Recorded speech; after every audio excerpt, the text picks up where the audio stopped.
In this world, there's two kinds of people, my friend. Those with loaded guns and those who dig.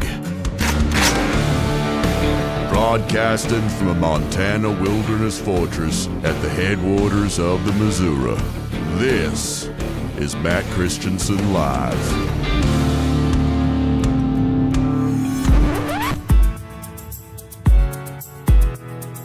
You also said you're running to abolish ICE. Wow. From an immigration enforcement perspective, Yes. Who do you think should be in charge of enforcing immigration laws?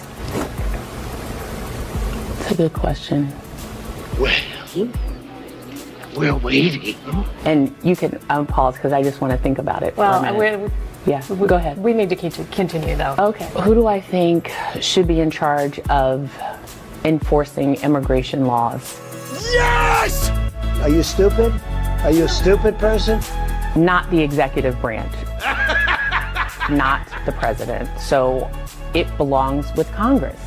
It belongs with Congress. That's incorrect. I award you no points, and may God have mercy on your soul. You are fake news. What, are you retarded? Very fake news. The R word. This is shameful. Shut up, faggot. Jeez. That's uncalled for. I don't think nothing's funny about it. This nigger voted for Joe Biden. Bingo. All right, America, go to the YouTube right now. Skag free, whoever he is. Duct tape all over the place. It's a disgrace. All right, go. In 5, 4, 3. I can't do it. We'll do it live. Fuck it, we'll do it live! Hello and welcome to the show. This is Matt Christiansen Live, a proud duct tape production for Sunday, May 3rd, 2026. Thank you for tuning in. Sitting shotgun tonight in his usual Sunday seat is highly regarded author Matt Palumbo. Welcome back. Good to be back. No guest tonight. As you may be aware, there was a duct tape failure at the office this week. There was no internet service Wednesday, which canceled Wednesday's stream. All the way through this morning, guest segment we had planned and arranged, courtesy of the hard work of highly regarded author Matt Palumbo, has been rescheduled for a future time. We will resume with guests next week. But good guest. In the news for discussion tonight, Spirit Airlines collapses. Depends who's at fault depends on who you ask. Democrats pointing fingers at Republicans, Republicans pointing fingers at Democrats. I think the answer's fairly clear, although Spirit Airlines also deserves a lot of the blame and seems to be getting none. Total disaster. My main fear with Spirit is that it was almost functioning as a containment zone. And so now I'm worried, like, all the ghetto freakouts, are they just going to migrate to every other airline, or are they now priced out of travel altogether? That we're going to find out. Yeah, I guess so. I've never flown Spirit, so I don't have the experience. I'm a human being, of course. I haven't either. Yeah. I don't think nothing's funny about it. Yeah, I don't have the. It's not in this part of the country, and listen, I'm budget conscious. I don't try to spend money unnecessarily. I don't know if I'm that budget conscious though. I'm not willing to fly Spirit. It's not even being budget conscious if you were to pay double what Spirit costs. You're just paying to not be around people, which itself is a fine investment. That's basically all property taxes and HOA are. It's just legal segregation. I've never heard it framed that way, but it's very hard for me to make an argument counter to it. Yeah, all right. you could objectively quantify the value of not being around people who fly Spirit, and that's the premium you'll pay above a Spirit ticket. You tune into this show to hear the affirmative case for HOAs, and yes. it's my finance degree is finally getting put to use for the first time ever. Trump says Iran hostilities are now terminated. But mostly this is just cover to stop Congress from voting on the war. Nothing's actually changed. Blockade's still on. Iran still refusing U.S. demands. So I will be mercifully short with the Iran discussion tonight. The Onion sort of unofficially takes over at InfoWars for Alex Jones. And they release a supposed parody of Alex Jones. Have you seen this yet? It's not funny. The Onion was taken over by this guy named Ben Collins. He's like Sorry, I don't that's think he's something in my very eye. well known, but he's like one of those internet hall monitor types. And his girlfriend is that girl Kat Abu something. She was just running for Congress, I think, in Illinois. And she came in second, so she's out of the primary. But yeah, I mean, The Onion, it was always center left to left wing, but it used to be hilarious. Like their old videos are some of the funniest things I've ever seen. My favorite Onion headline of all time, junior high bully afraid everyone will realize that he is actually a retarded faggot. I saw they one, used to do good stuff. There was one, it was high school bully not so tough after being molested. Yes, exactly. They used to have some like hilarious dark ones, but it used to be a proper country. So we'll visit the Onion's parody of Alex Jones, and I'm unclear. We'll get into. Is this supposed to be an ongoing thing, or is it one-time mockery? I don't actually understand what they're doing here, but I don't know how you can do an entire site just parodying InfoWars. It seems like they kind of want to, unless I'm misunderstanding. But and I don't also get how this helps the Sandy Hook families, which they were claiming, but. Anyway, well, because they're paying a licensing fee to InfoWars, and the money then goes to Sandy Hook, I think. All right. Well, I just said anyways, by the way. I shouldn't. It's anyway. Don't make it plural. I say anyways. Don't be one of those people. All right. Now that Pam Bondi is gone, the Justice Department appears to be doing stuff, raiding the Learing Center, charging Comey again, although the Comey case is a joke. But you do it anyway. The process is the punishment. I get it. Charging a top Dr. Fauci aide. That one's pretty interesting. Case is maybe a little flimsy. I think the Comey one is the Comey ridiculous, one. I mean, Blanche indicated that there was more there, and I mean, was this more? Did well, that's what I don't DM know. Someone on Instagram? By the way, I'm totally plotting to kill Trump. Well, I mean, the problem is at 86, it's if you've ever worked at a restaurant, which I only did for a month or two of my youth, but it's a very common expression there. So unless there's more, or it's the whole plan is just we're going to cost some $100,000 in legal fees. Probably. I assume that's the intent. Yeah. We'll see if this one even makes it to probably get dismissed like the last one. But. Tim wanted me to say her name. The guy who owns the Onion's girlfriend's name is Abu Ghazala, which I knew, but I was worried my couch would start levitating if I said it out loud. So, who cares? Plus, a new height in hoax hate has been achieved. A guy walking around in full KKK robes to fake it. I know you sent this to me before it was officially exposed as a hoax, but everybody who bought the amazing thing is people bought this at face value. It happened in Rhode Island this week. We'll get into that at the end of the show, and also that crazy JP Morgan case. I don't know how much you've read. My wife and I read it together. My wife is Albanian, and I have grown to know the culture. And an Albanian woman would never go for an Indian guy. Oh, so that's the fakest part about it. There's not. I don't think in the history of the world that an Albanian and an Indian man have ever had sex. Ever. All right. So and I'm saying that I would put money on that. You called it from the start. All right. Before we get into it, got to say hello to our featured listener-owned business for the evening. That's our friends at Elysium. Most of us use way too many apps just to stay productive. One for tasks, one for reminders, another for habits, goals, scheduling, and they don't work together very well. That frustration is why listener and chatter of this show, Tortuga, spent almost a year building Elysium. Elysium is an all-in-one productivity app that brings everything together: goals, tasks, habits, events, appointments, and reminders all in one place with flexible nesting so they actually work for real project management. Have an extra 15 minutes before your next meeting? Hit the Make Me Productive button, and Elysium intelligently pulls your highest priority task. Auto-scheduling makes planning effortless. Natural language lets you create schedules instantly. And built-in alarms help you stay focused. You can even collaborate with teams, share notes and files, and integrate with popular note apps. Learn more at elysium.is. Elysium is free to download and use, and listeners of this show get 10% off advanced features for life using promo code MCListener. That's promo code MCListener for 10% off advanced features with Elysium for life. Get started for free at elysium.is.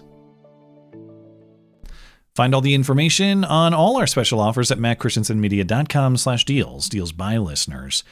4 listeners. All right, I have an update on the internet situation. Duct tape all over the place. It's a disgrace. So I prepped Wednesday's entire show, and I came over to my office in my mom's basement. Actually, it's my mom's upstairs. But I came over about an hour and a half early to prep, as I usually do, or, I prep the show and I come over to set up about an hour and a half beforehand. And then the internet was just out and there was no connection to the modem. Everything downstream from the modem was gone. So I do the usual turn stuff on, turn stuff off bit, no luck. I call the internet service provider and they say, sorry, we can't get a tech out there until Sunday morning. As though I actually live in a wilderness fortress and not legitimately right next to the local office of this internet service provider. So as far as internet at this place, we were just sitting twiddling our thumbs, and my poor parents had to watch over the air network TV. There's no Amazon Prime, no Netflix, none brutal. of that. So this morning the tech shows up and he gives me the same line I've heard a few times from a couple of hiccups in the internet connection here. Oh, the last tech did a shit job, but I have fixed it. Okay, man. Even though I've seen this guy here before. So he's one of the last techs that did a shit job, but it is running right now. So why do I bring all of this up? Great story. Compelling and rich. Because I hate missing my commitments. I hate not showing up when I'm supposed to show up. I hate not being able to deliver for the people who support this product and make it possible. I hate that. It really bothers me. Of course, I also hate wasting my own time building a show that can't happen. But you do have my apology. I'm very sorry for that. And I know there's nothing really that I could have done to fix this one. I'm like Alec Baldwin. I know someone is at fault, but I can't say who that is. And I know it's not me. But the other thing that I just want to mention, something is going on this last year where I've been doing this sort of work for like a decade, and I've never experienced tech problems like I have in the last year. Of course, we had the cursed PC that I bought, ironically, to preempt any tech problems that ended up creating more tech problems than I've ever experienced.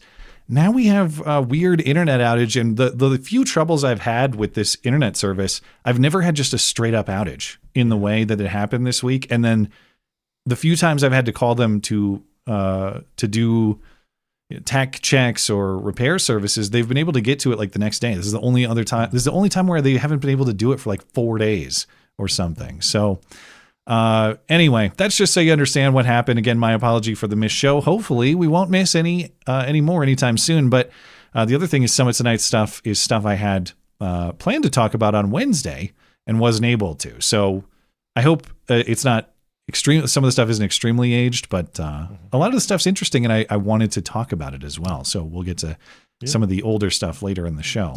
I mean, it works out, I guess, not having a guest, and that we have more time for that. But I would say, of your tech issues, I mean, my mic was haunted for 9 months at least, so it's not all you. I mean, but I've had my own issues. My entire setup is haunted, and I'm hoping to break the curse, but the curse is winning with too much frequency lately. So anyway, let's get into it. This is one of the things I wanted to talk about on Wednesday, and I wasn't able to, and I'm not going to let this story go because this is just one of the worst political moments I've ever seen, right up there with Tim Walz and his friends who like to commit school shootings. But the congressional seat for Pennsylvania's 3rd district, this is in Philadelphia, that will be open this year. Incumbent Dwight Evans is retiring. The district is going to go to a Democrat. It's a Philadelphia district. The primary election coming up on May 19th, that effectively is the election. In fact, in 2024, this incumbent who's retiring, Dwight Evans, he ran unopposed. That's how Democrat this district is. Republicans don't even try. Now, polling does show a pretty close race between State Senator Sharif Street, State Representative Chris Rabb, and this woman, Dr. Alla Stanford, the former Mid-Atlantic Regional Director for Health and Human Services under Biden. And get this, Matt, Dr. Stanford, she's a real doctor. She's a surgeon. She's a pediatric surgeon, okay? Not a Jill Biden. I thought it was going to be doctor. Like a PhD in bullshit kind of a thing. No, she's apparently a pediatric surgeon, my sources say. So Dr. Stanford was I almost said axed. She was axed. That's what she would say, but yeah. She was axed on local NBC this week. Hey, we've heard that you are campaigning to abolish ICE. Okay, so if not ICE, who should do the immigration enforcement? And apparently this learned doctor had never thought a step ahead. She has no answer. And thinking about it for an uncomfortable amount of time, she comes up with the constitutionally wrong answer. What do you think? Whoops, that's AOC. We'll get to her in a moment. You also said you're running to abolish ICE. This is something that we've heard other Democrats and activists talk about. From an immigration enforcement perspective, who do you think should be in charge of enforcing immigration laws?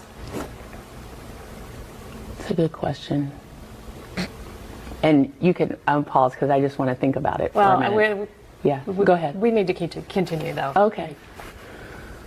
Who do I think should be in charge of enforcing immigration laws? Not the executive branch, so not the president. So it belongs with Congress. It belongs with Congress. I don't think nothing's funny about it. I don't know who should do the enforcement, but not the executive branch that is constitutionally assigned enforcement. And what does Congress even mean? Because it's not like the congresspeople themselves are going to do it. I mean, they could make certain laws, but you still need enforcement. So it's weird, too, because her real answer, I don't actually know this woman, but I know what the mainstream Democrat in Pennsylvania believes. Her real answer is, I don't want anyone in charge of it because I want open borders. So that should be the answer. Just no immigration enforcement. That's the thing. Like, she's not running in rural Pennsylvania. She actually can be honest and still win. So hasn't put a lot of thought to it, apparently. Now, this segment was released a week back from Friday, so last weekend. And there was supposed to be a debate. In fact, there was a debate this week between all the candidates for this congressional district. But in an event, apparently this is totally unrelated, this woman says, but she dropped out of the debate last minute. The debate was on Wednesday, I think. And let me find that. So she was supposed to participate in this debate. She dropped out last minute and said it was due to format disputes with the host. And the host says, that's weird because we spent like hours across weeks negotiating acceptable terms with you, and you said they were fine, and then you had this disastrous appearance on NBC, local NBC. Now you say no. So whatever. And she also accused the other candidates of misogynistic attacks and lies, so she won't show up to participate. That happened in my district. I'm in NJ11, and we had a special election, and the woman is some communist anchor baby named Anna Lilia Mija, and she was refusing to debate, and her main excuses were like that they couldn't find moderators that were diverse enough. And then eventually, because it was getting her bad publicity, she did have a debate, and it was all left-wing moderators who let her interrupt and disrupt it and be a jackass. But it was two white guys and a black woman. And I'm like, so it wasn't really diversity. It was just you wanted moderators on your side. Of course. It's the I'm speaking bit. You know who pulled that out? Katie Porter pulled that move this week, that backfired so beautifully. I'm speaking. Because it worked well for then he goes, Kamala I Harris. know. Yeah, I know I'm interrupting you, of course. I know you're speaking. I'm trying to stop that, actually. All right. You know who else is speaking? AOC. Okay. Oh, great. AOC indulged a TMZ reporter at Capitol Hill this week. The reporter asked her the Joan Rivers question. Hey, you think we're going to have a gay president or a woman president first? Michelle's a tranny. AOC kind of pulled the Joan Rivers answer. It wasn't as direct, but she said, hey, I think we've already had a gay president, or at least maybe we have. What do you think we're going to have first? Are we going to have a female president first or a gay president? Oh, well, we don't know if we've already had a gay president. Hey, that's true. I think there are chances that maybe we have, but I don't know. Look at that big ass. Look at that big juicy booty.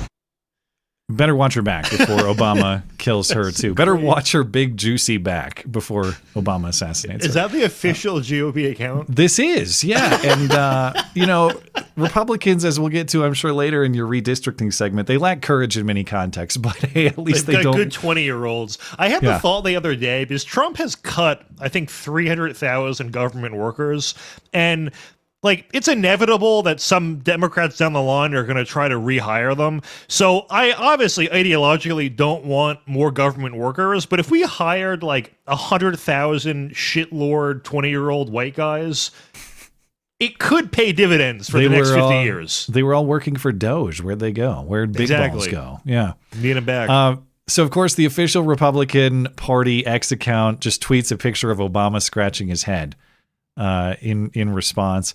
And remember, you don't have to be like Big Mike skeptical like the late Joan Rivers was to think that Obama's gay. Obama wrote to an ex-girlfriend, basically, I'm gay. Yeah, I remember that. He wrote a letter. This story was from 2023. When he was 21, he wrote to an ex-supposed girlfriend, quote, I make love to men daily, but in the imagination. That's a big game, man. Sounds like a super chat from the show. Someone observed on Twitter that if a man says he's bisexual, it means he's gay. Or if a woman says she's bisexual, it means she's straight. Okay. So Obama here would appear to be bisexual, which means he is gay. Bingo. Speaking of gay presidents, Trump is leaning in a little bit too. He gave a speech in Florida on Friday, and I would say this is a very unfortunate photo selected by the Washington Post in terms of its possible gayness. Now, you decide how you might interpret that. Shake weight. Yeah, it's Trump doing the shake weight. Okay, speech in Florida on Friday. This is his first public appearance since last weekend's assassination attempt, but he was riffing about the YMCA song that he usually plays at his rallies. Yeah. He referred to it as the gay national anthem. She hates when I dance to what's sometimes referred to as the gay national anthem. You know that. She hates it. You know, that song was number 5 32 years ago, and it went to number 1 32 years later. There's never been anything like it. It never hit number 1. It was number 5 32 years ago, and it went to number 1 for months during the last months of the game. We love that song. Okay. I think they censored gay in the speech. Every clip I even found like the original I believe it was the live stream copy, but it was like a full upload of the speech. And gay was cropped out, like clipped out in the way you heard it there. Yeah. Is gay a bad word you can't say anymore? I don't know. But with the Village People is the band, right? Yeah. Because I remember when Trump started playing the song in his rallies many, many years back, liberals were saying, like, doesn't he realize he's playing a gay anthem? Yeah. And the band themselves said they'd never intended it to be. So... Are they? Yeah, I don't know. And I feel are they actually gay, the Village People, or are they just they were like co-opted by gays? I don't know anything about the band, but just general vibe, as the kids say, I would say they're very gay. Okay. I feel like the chat is going to make fun of us for not knowing something this They're obvious. Gay now. I'm going to look it up right now. They have to. They have to be gay. Figure out if they're gay, and I will get us into Spirit Airlines, because the big business news over the weekend is that Spirit, the budget airline, abruptly ceased all operations. This was late night Friday. They are gay. They're gay. All right, go on. Okay, thank you. Yeah. Super gay. They abruptly ceased operations late Friday, early Saturday, officially going out of business after several years of financial struggle. Now, this is actually significant historically, business-wise. The first major airline to go out of business in the United States in the post 9/11 era. The last time it happened technically was the post 9/11 era, but barely. It was Midway Airlines that shut down in September 2001. There have been various mergers since then, but this, like a major airline shutting down in this way, is very uncommon business occurrence. So Spirit was the 8th largest carrier in the U.S. by market share. Spirit, I'm told, because I've never had the experience myself, but they built this budget, low-cost model where the ticket is cheap, everything else is added cost to your bag and your refreshments or anything else. And of course, this is a model that many airlines have copied in the years since to great success.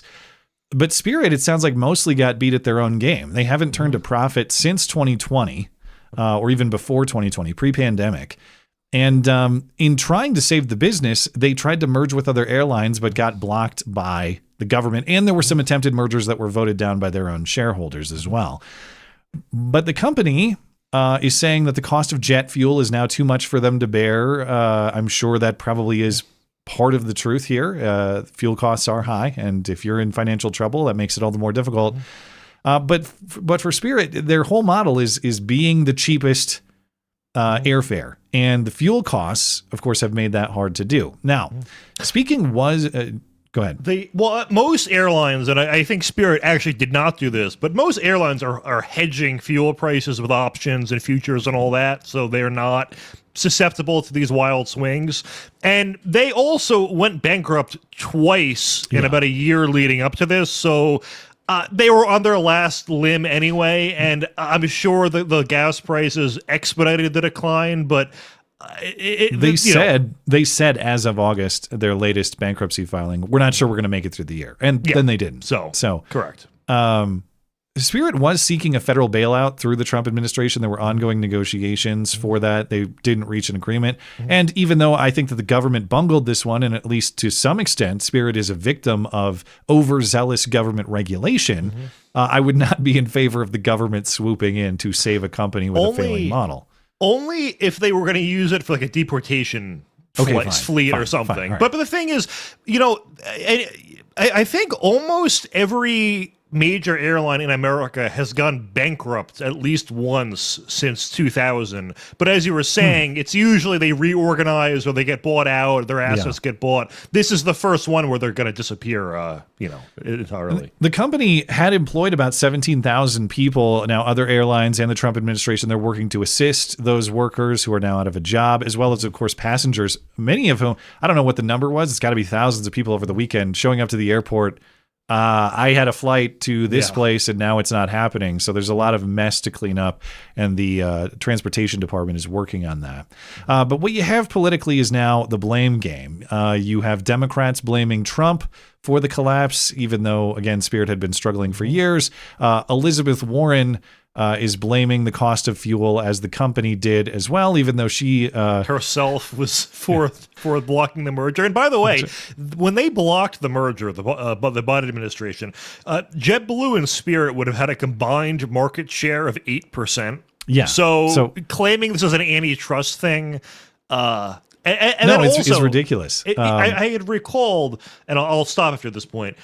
There was another major merger they blocked. It was called, the company's called iRobot. They make like Roomba and those like smart household devices. I tried those piece of crap vacuum robots once. Those are a scam. They're okay, but they blocked it, and then I think Amazon was going to buy them. So the Biden administration blocks it.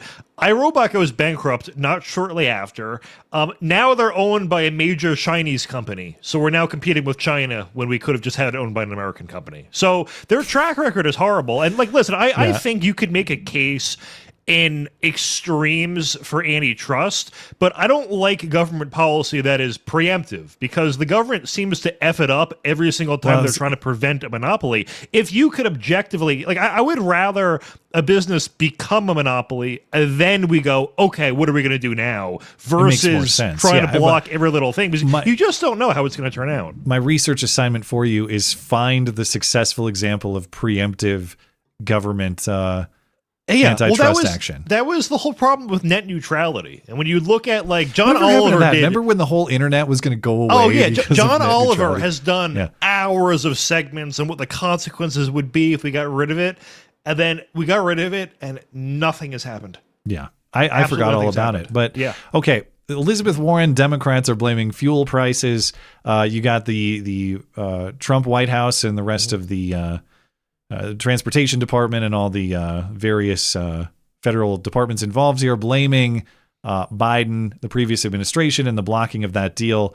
Here was Sean Duffy mentioning that this morning, this transportation secretary. So Spirit tried to merge with JetBlue. The Joe Biden, Pete Buttigieg administration and DOJ tanked that deal. Immediately after that, they filed for bankruptcy. They were having financial problems. Martha, they filed for bankruptcy again last year. They were bleeding money. And so this was in the works for some time. They were going to have to liquidate. So just to give you a summary of that timeline, the efforts to save Spirit date back to 2022. Again, they started struggling pandemic. 2022, they realized they're going to have to do something to save their company. There was an attempt for Frontier to buy them. Shareholders voted it down. The government starts getting involved with this attempted JetBlue acquisition or merger. There was a deal in place. Everybody had agreed to it. Biden's DOJ sued to block the deal, alleging the merger would result in harm to consumers. In January 2024, a federal judge overseeing that lawsuit blocked the deal, and then Spirit files for bankruptcy after, November 2024. Frontier then tried to buy Spirit again. That deal fell through. Spirit filed for bankruptcy again in August last year. And again, they said at that time, we're probably not going to make it through the year, but here we go. We're going to try. In September, they laid off 1,800 people. That was about 10% of the workforce. So, of course, Biden's efforts to preserve competition, they said, actually resulted in less competition and less options for consumers because now a major air carrier is dead. That was 4 days ago, 5 days ago. So Elizabeth Warren has also earned the roast pursuant to her commentary as well. Back in March 2024, Elizabeth Warren had posted, where's the original tweet? Somewhere in here. I think I have it in text if you want to read it. Yeah, go ahead. All right, so this is from March 2024. Yeah. Here we go. She wrote, I've warned for months that a JetBlue Spirit Airlines merger would have led to fewer flights and higher fares. The Justice Department and U.S. Department of Transportation were right to stand up for consumers and fight against runaway airline consolidation. This is a Biden win for flyers! That's incorrect. Big win in that your flight is canceled and you have to scramble to try to find it. People have been posting pictures on Twitter, and I don't know if these are real because it seems crazy, but where like their Spirit ticket would have been $150 and now they're being charged like $600 or something. Which I didn't. Supposedly there were like discounted rates available to them and stuff, but who knows if it's actually playing out. It seemed like even the Delta was too much, but and now of course yesterday Elizabeth Warren is it's all Trump's war and the fuel prices, and yeah, I get it. Like the fuel prices suck. But I'm not defending that. But why was Spirit saying in August, "Hey man, like we're screwed"? If they had a sustainable business model. But for fuel prices. Yeah. Anyway, there is still hope, though. One man maybe can save Spirit. It's not done yet. He's been working hard over the weekend to make it happen. He's taking a break from being king of Venezuela. He's taking a break from being the not gay Ayatollah of Iran. This is your Captain Marco Rubio speaking. I am also the secretary of Spirit Airlines.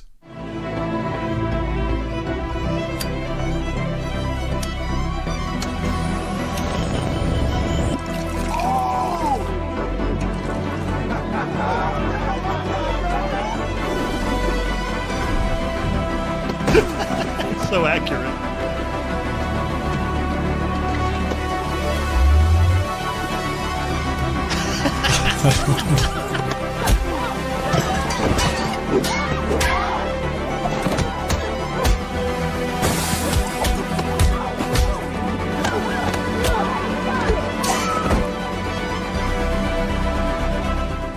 So don't book a replacement flight just yet. You might be able to make it onto Spirit. And I got to say, my favorite part is there are a lot of good parts of that, but the handing out of the Bluetooth speakers. I don't even like racism. The thing, too, is the prompt probably didn't even need to be that detailed. It was just Marco Rubio in charge of Spirit, and it knew everything else. That AI masterpiece, courtesy of Charles Curran, I think is how you say that on X. And hey, as much fear and skepticism of AI as is expressed by various personalities, including myself on this stream, I got to say, harness this technology. It's nice to see Hollywood making movies that people want to see again. I want to see the full feature film of Marco Rubio taking over Spirit Airlines. I'm fine with an AI data center ruining my water supply if it gives me this. So, assuming that's true, I actually don't know that. Other honorable mention memes I forgot to highlight: Elizabeth Warren, George Floyding Spirit Airlines, which is essentially what happened here, even though she won't take accountability for it. All right, that one courtesy of Grand Old Memes on X. All right, it is time for an Iran update. Once again, the war is over until it restarts once again. Trump told Congress in a letter on Friday that hostilities with Iran are now terminated. Hey, does that mean the blockade is over? No, it does not. Does that mean Iran has agreed to open the Strait of Hormuz? No, it does not. Does that mean Iran has agreed to hand over their nuclear material? No, it does not. Does that at least mean we're not going to bomb them again? No, it does not. And not by my speculation, but by Trump telling reporters at the White House, who knows, we might blast the hell out of them. What kind of options? How would it look different? I mean, do we want to go and just blast the hell out of him and finish him forever, or do we want to try and make a deal? I mean, those are the options. Do you want to go blast the hell out of him? I'd prefer not. On a human basis, I'd prefer not, but that's the option. Do we want to go in there heavy and just blast them away, or do we want to do something? So even the unrealized threats to delete Iran from the globe remain. Those are still on. Nothing has changed. I mean, it's tough when you are going against an Islamist regime that views martyrdom as the highest good you could possibly achieve. Yeah. So when you threaten them with death, doesn't have quite the same sting. Now, what this appears to be is exactly the strategy that you discussed last Sunday, which is the war is canceled only insofar as it allows us to get out of any sort of required congressional the 60 vote day, authorizing the war. Yeah, the War Powers Act. Under the War Powers Act, the president can deploy the military for 60 days. After that, he has to consult Congress, and we're right up on that 60-day deadline. In fact, I believe the first was that deadline. So politically, of course, it's not just Trump trying to pull a trick. Congressional Republicans want nothing to do with that vote, especially with the midterms upcoming. Yeah. They don't want to defy Trump openly because that's not good for them electorally. They also don't want to vote for an increasingly unpopular war because that is also terrible for them electorally. So Trump is just effectively calling a timeout. We're calling a timeout, and the clock is stopped. Or maybe you can just restart the clock when you take a break, exactly as you said last week. We took a break for a few days, so that's its own 60-day window. Now we've started a new 60-day window, and everyone knows it's a gimmick. I don't think anybody is under any illusion, but the practical reality, as is always the case with executive exercises of power, is that unless Congress is willing to take that power back, it doesn't really matter. And Congress... I do think it matters legally, philosophically, in the way this country is supposed to operate. I'm not excusing it in that way. I'm just saying that as a practical matter, if Congress has no interest in taking the power back, it's a metaphorical blank check, if not a literal one, but a metaphorical blank check for the president to conduct this war as he sees fit. And Congress's non-vote in this way is effectively a vote of an implicit vote of consent. You know what I mean? Yeah. For sure. Now, as far as the ongoing negotiations with Iran, appears nothing really changed this week, except for now Trump is saying maybe there'll just never be a deal. Okay, so the deal will be easy. We'll go in, we'll get it. They will cave because they have nothing. They have no leverage. We're just going to force them to do what we want. Now there may never be a deal, and what that means in terms of the ongoing nature of these non-hostile conflict that continues. It's a very friendly conflict that will be ongoing for some time, I guess. But Trump is blaming this, what he's calling a fractured or disjointed Iranian leadership structure. Oh man, they don't know who's leading them. They can't decide what they want. Of course, my opinion, as we've been talking about for the last week or two, the truth, I think, is Iran knows two things. Number one, delay works in their favor because American political pressure will build against Trump the longer they delay. And number two, until proven otherwise, Trump won't actually do anything about these threats. We may blast them to hell or whatever he said, but when are you going to blast them to hell? He hasn't done that for weeks because of this quote unquote ceasefire. So I don't buy at all that it's that Iran is fractured and confused and has internal conflict. They're acting in their interest, and delay works in their interest. Until you force them out of that operation, they're not going to change. This is all to their benefit.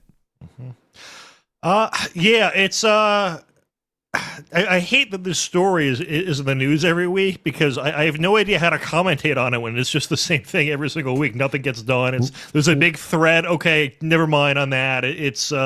Let me make the counter case for the people who are who believe there's more wisdom in this than I do, and they'll say, well, Iran is going to suffer economically. They talk tough. But they are going to collapse much quicker than we are, or much quicker than, say, American political pressure will make Trump collapse. I hope that's the case. I want that to be the case because I want my country to win.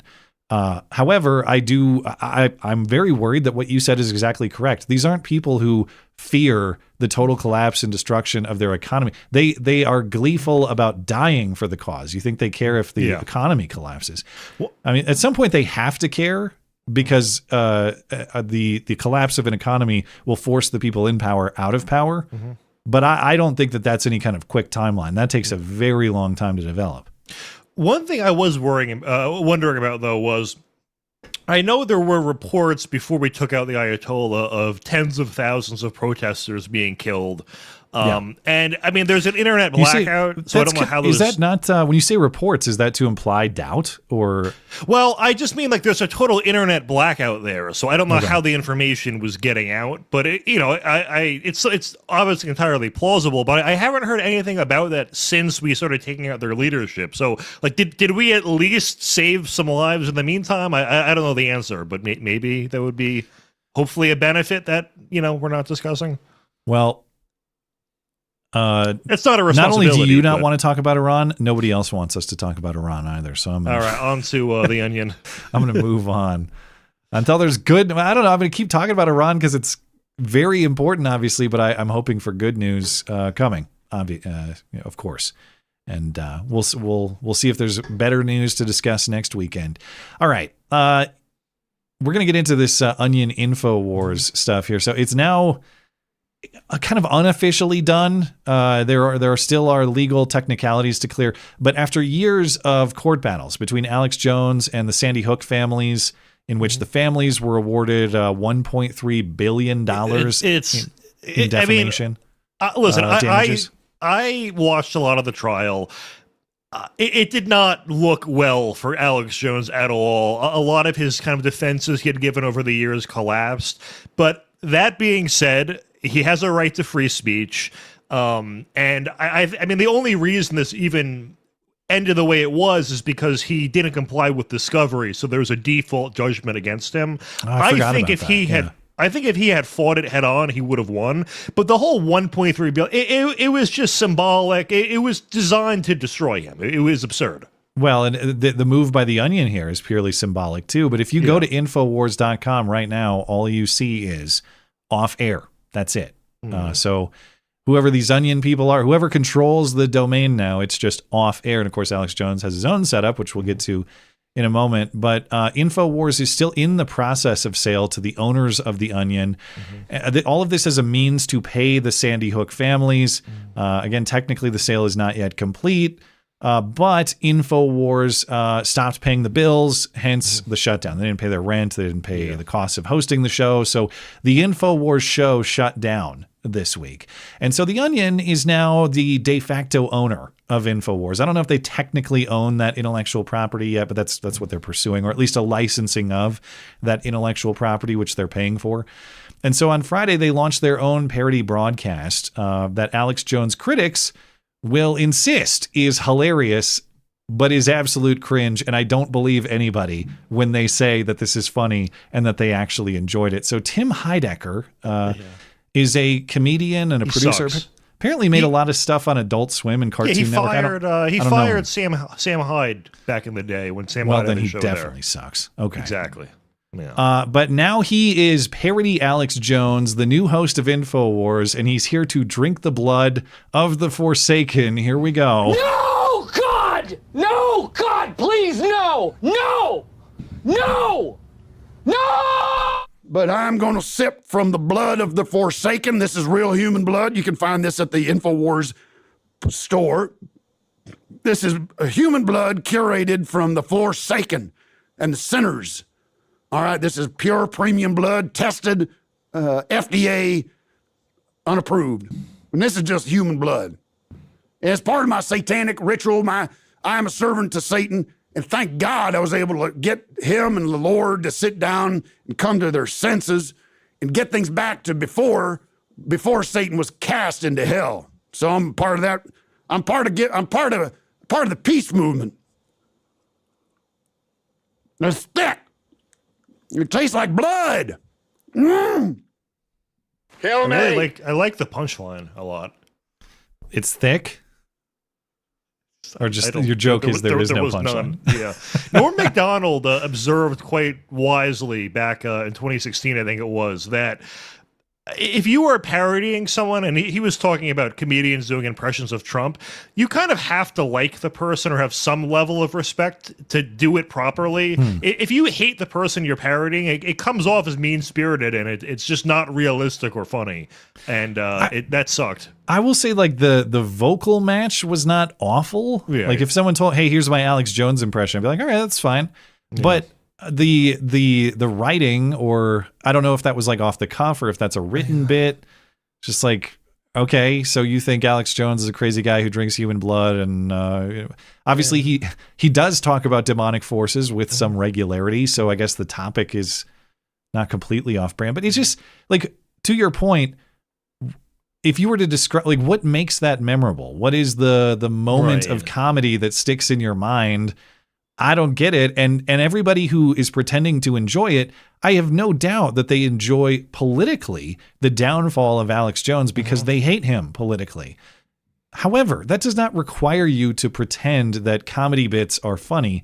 It's just, you're lying to yourself if you say that's funny. And all of left-wing Twitter, God knows Blue Sky's reaction to that bit. It was probably the most funny thing to hit the internet over there. Our side's only equivalent to that is when, like, some really shitty musician puts out a song and it turns out they're a Trump supporter, and they like pretend it's like, hey, there's one of us, and it's like we're so desperate for anyone to it does in happen. that industry to like us. But. Yeah, it and I think you're right that there's such a craving for people of conservative values in entertainment that the uplifting of perhaps mediocre performance certainly happens. But we for a long time have tried to convince ourselves that we don't care about celebrity opinions, but we really just don't care about really dumb celebrity opinions. If every celebrity was right wing, I would be totally fine with celebrities having opinions. So, but the point, as we're discussing, is not the joke. The point is the politics, and I think even for The Onion, they're acknowledging, like, yeah, this is technically a financial deal for us. This is on paper a business deal, but I don't think they're under any illusion that they're going to make money by substituting parody Alex Jones in for real Alex Jones, as though that's something of a viable business model or something. It's not. And you had Tim Heidecker saying something to that effect about this Alex Jones parody. He said, we already won, folks. Alex Jones has been kicked off InfoWars. If you go to InfoWars.com right now, you will see it as a dead site. But we are not finishing. We are not done. We are continuing our resolve. It's that last sentence that I don't understand, because I get that for you guys, the Onion, Tim Heidecker, the people doing it is not about the dollars and cents of the cost to acquire or license InfoWars and get that money to the Sandy Hook families. I understand that. But when you say, we're not finishing, we're not done, we're continuing for result. Once you take control of InfoWars, what's left to continue? Nobody's going to tune in to watch that. It's over there. And the other thing, and I'll be quick because I know you have a thought. Alex Jones, like, what's the win here? Because that was my point, was going to be, why can't he just start a new network? He did. It's AlexJonesLive.com. Okay, I didn't even know that, but that was going to be my point. So and it looks to me to be basically the equivalent of InfoWars under different branding. I checked today. The X account has like 340,000+ followers. The Rumble account, I forget which one. They're both in the hundreds of thousands of people following on Rumble. They could raise money and X pretty easily from Trump, even their fan base, if they wanted to do like an employee-owned company or raise through like what's the one? There are like equity crowdfunding sites. Like they're going to have no problem being funded at all. Maybe he can get a deal with the SPLC if they're able to sustain. Yeah, that'd be good. But yeah, the show is, as far as I can tell, the show is still the same thing. It's still available, still live in what looks like the same format, other than it's not under the InfoWars name. So what's the big win here? The big, you took the guy's business, but you're paying for a shell of a company, not necessarily a shell company, but a husk, and then forwarding money to the Sandy Hook families, which I get you think is a good thing to do to alleviate their suffering. That's fine. By the way, you're free to donate to them anytime you want. You don't have to go through the courtroom show and go through the business structure of InfoWars to support those families. Yeah. But next month, next year, what's the big win? Alex Jones still doing his same thing, and you guys forked over a bunch of money to do a bit what will you be could a have dead done on your property. own. Yeah. He didn't need to buy InfoWars to do an Alex Jones parody bit. Right. You could have also done it for just free, in fact. Right. Post that to YouTube anytime you want. Probably get a bunch of free promotion too. Yeah. Well. All right. Well, before the top of the hour, I want to do a quick run through on the Justice Department actually doing stuff, which is quite refreshing. Just needed no Pam Bondi. We'll see to what effect, but I like the effort.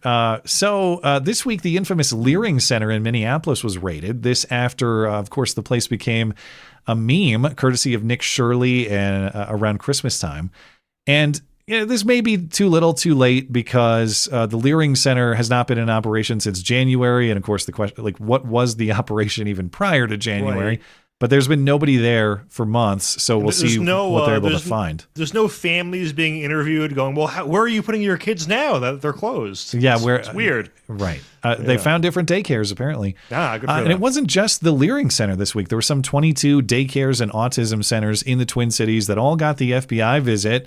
Most, if not all of them, Somali-run operations. So here is some local reporting from the scene. Well, this is just one of the locations that were raided in today's operation. As you mentioned, it's the Quality Learning Center, or as it was famously misspelled, the Quality Learing Center. Now, it's been closed, it looks like, since about January, but a lot of these daycares and centers that were raided today were open and operating when these raids took place. As you mentioned, there were 22 locations that were raided. It wasn't just daycares, but also autism centers. We are seeing some collaboration, which is a little bit different. Between the state and the feds, the state agencies, several of them jumping out right away today saying that they were part of this. The BCA came out and said that. The Department of Children, Youth and Families came out and said they actually provided some information that the feds needed and that the state needed to do these investigations and to do these raids. And then the Minnesota AG's office saying their Medicaid Fraud Control Unit was part of the investigation into the autism centers that were raided. The feds did acknowledge as well that they worked with state and local law enforcement to carry out today's operation. Good. I had always my first thought to the left-wing reaction to exposing fraud and why were they against it was, if you really are a social democrat who wants a strong welfare state, you'd think, eliminating fraud and having it be for its intended recipients is the most important thing. But I don't know if my thinking on this is off, but do they view this as reparations to some extent? Yes, is that their psychology? I think they view the fraud as the point.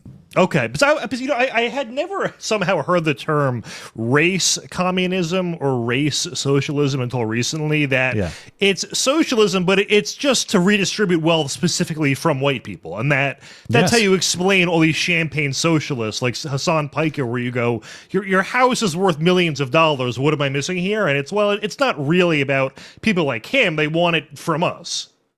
Yeah, I think that's exactly it. It is not about the philosophy that I used to buy into of, well, everyone will work hard. They just need a good opportunity. And sometimes the private market doesn't provide a good opportunity. How naive that was. No, I think you're hitting the motive exactly, which is, no, we want to redistribute wealth from population A to population B. And the illusion or the mirage that we want it to happen through strictly defined legal means. No, we don't care. We don't care if an actual robber goes into the nice neighborhood and steals the money out of the house and brings it to little Mogadishu to throw out fistfuls of cash. All we care about is that the cash goes from point A to point B. The means are a smokescreen. We don't give a crap about that. Yeah. I saw one of the funniest things I saw in a response to liberals trying to justify why the fraud wasn't such a big deal was they were trying to claim that, through wage theft and minimum wage violations, corporations are stealing billions a year. Yeah. So someone went through the study And the tens of billions in minimum wage violations, it's all from hiring illegal aliens. Of course, Like, of course. So it's like, which, by the way, there for some reason they'll want like a $25 minimum wage, but also we need illegals because they'll work for less than $7.25 an hour. It's the weirdest juxtaposition. Well, I'll tell you what's even weirder about this story, and that is as you heard the reporter say, the cooperation of state agencies. You have Tim Walz quoted in this story, of course, spending time away from his friends, I guess. I've become friends with school shooters. Tim Walz is all on board with raiding Somali quote-unquote businesses now. He said in a tweet about these raids, if you commit fraud in Minnesota, you're going to get caught. And that's exactly what we saw today. We catch criminals when state and federal agencies share information. So remember how they not only they refused to work with the feds previously, they were actively stirring up the Alex Preddies and the Renee Goods of the world to go obstruct them and get killed.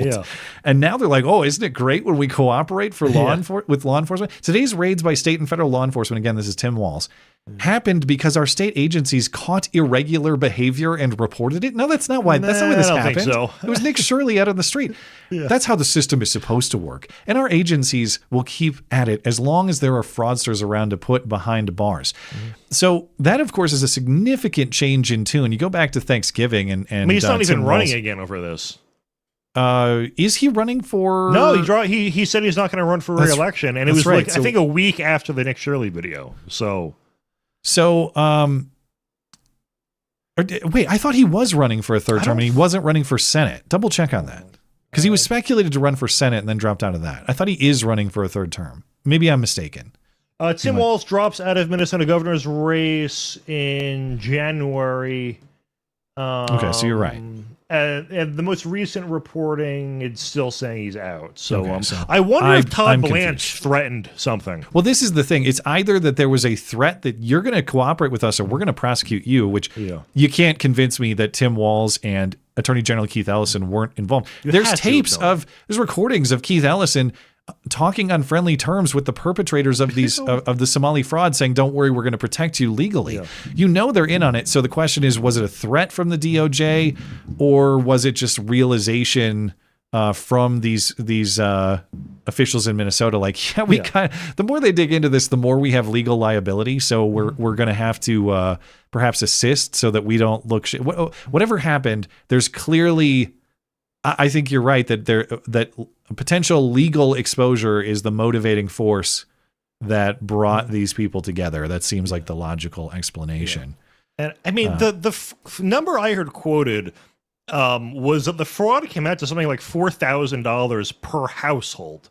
Which is that nationally or just Minnesota? Just in Minnesota. Okay. And someone did the math. I can't remember it, but it was like, if you look at what the average person in Minnesota pays in state tax and divide that into the fraud, I mean, we're talking thousands and thousands of years of work just to pay for this fraud across all people. So yeah, good thing government money doesn't count. You never have to account for it. It's just it's fine. But there's no way people didn't know about this, and I don't know. I can't believe the government doesn't have systems to flag this, because if you and I went out and got a yacht worth $50 million, the IRS is auditing us the next day, because our yacht's worth $50 million. I'm just making up numbers here. Certainly a nice one yacht. is, because that yacht's getting registered. The government is cross-referencing with that with other, like, with the IRS. Like, everything's getting cross-referenced, and there's going to be a red flag. There's just no way you could have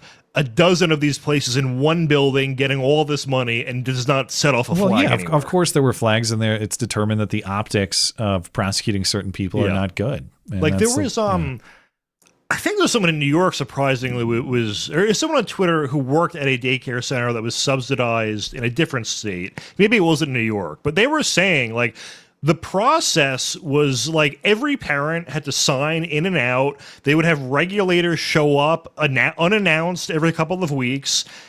So, like, it is pretty easy to regulate if you want to. Yeah.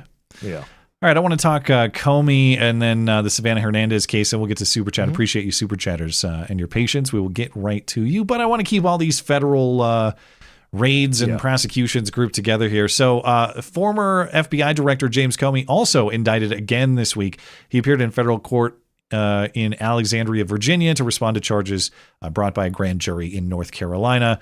Now, recall he was also indicted last year for lying to Congress, but the charges were dismissed on the basis that the appointment of that prosecutor, Lindsey Halligan, was unlawful. Now, those charges were dismissed without prejudice, so I guess in theory they could come back. But remember, those charges were brought right up against the statute of limitations. So if they were to try that again, there'd probably be some dispute about. Right.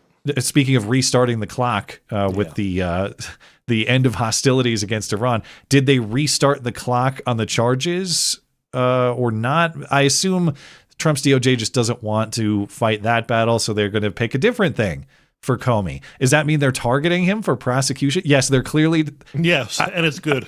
If anybody denies that, like, I don't know what you're... Clearly, Jim Comey is a target personally for prosecution. Anybody denying that is probably a politician who's trying to save face or something. But in this case, Comey is charged with 2 counts related to threatening the president on his Instagram account because, of course, remember last year he found an interesting shell formation, as he cool shell formation on his beach walk in North Carolina, a picture of a shell arrangement that said 8647, which means, of course, he's going to kill Trump, is what the charges say. So here's acting AG Todd Blanche announcing the charges this week.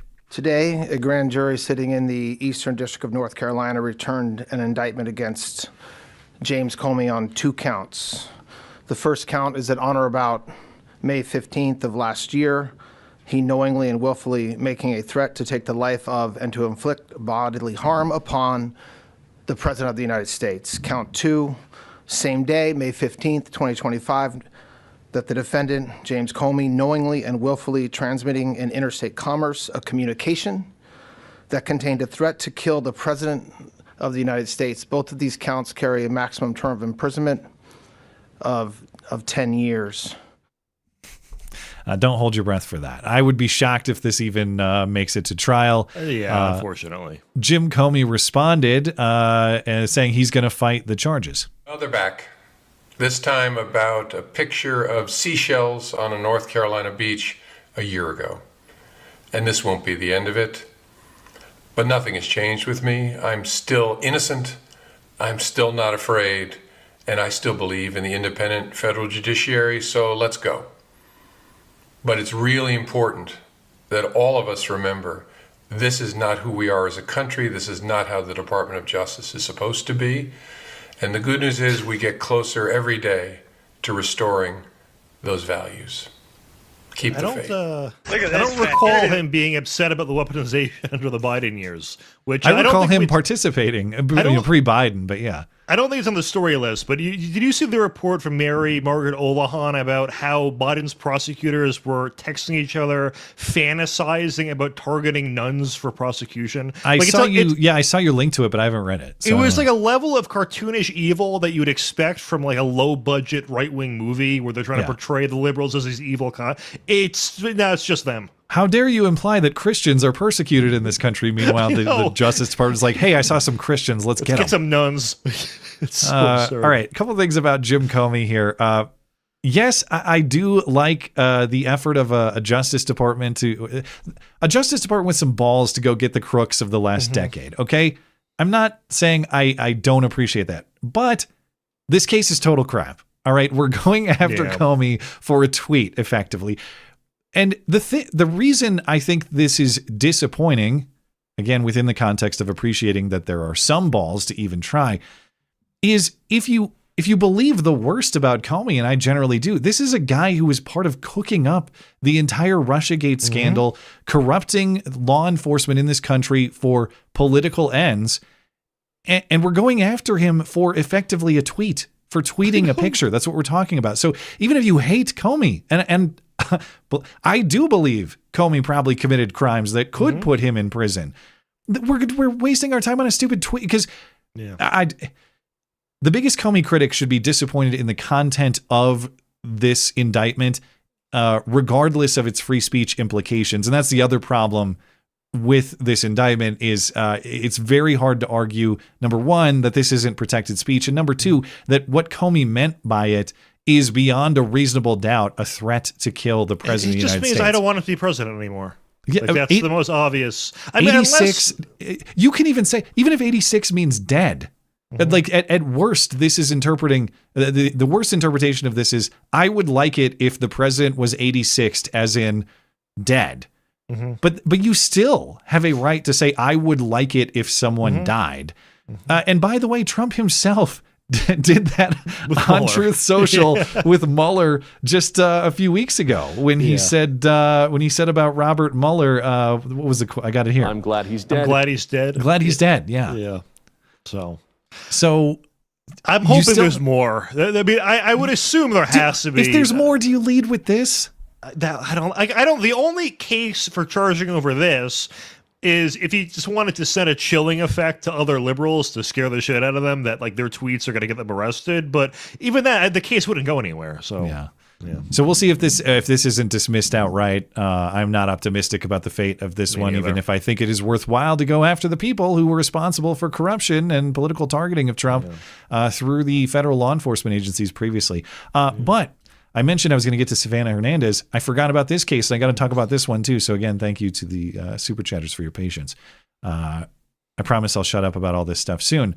Of all the people I would like to see prosecuted, Anthony Fauci is maybe the top candidate to me for several reasons. And I know you're thinking, well, he was pardoned. That's part of the reason I want to see him charged. Bump the mic there. Number one.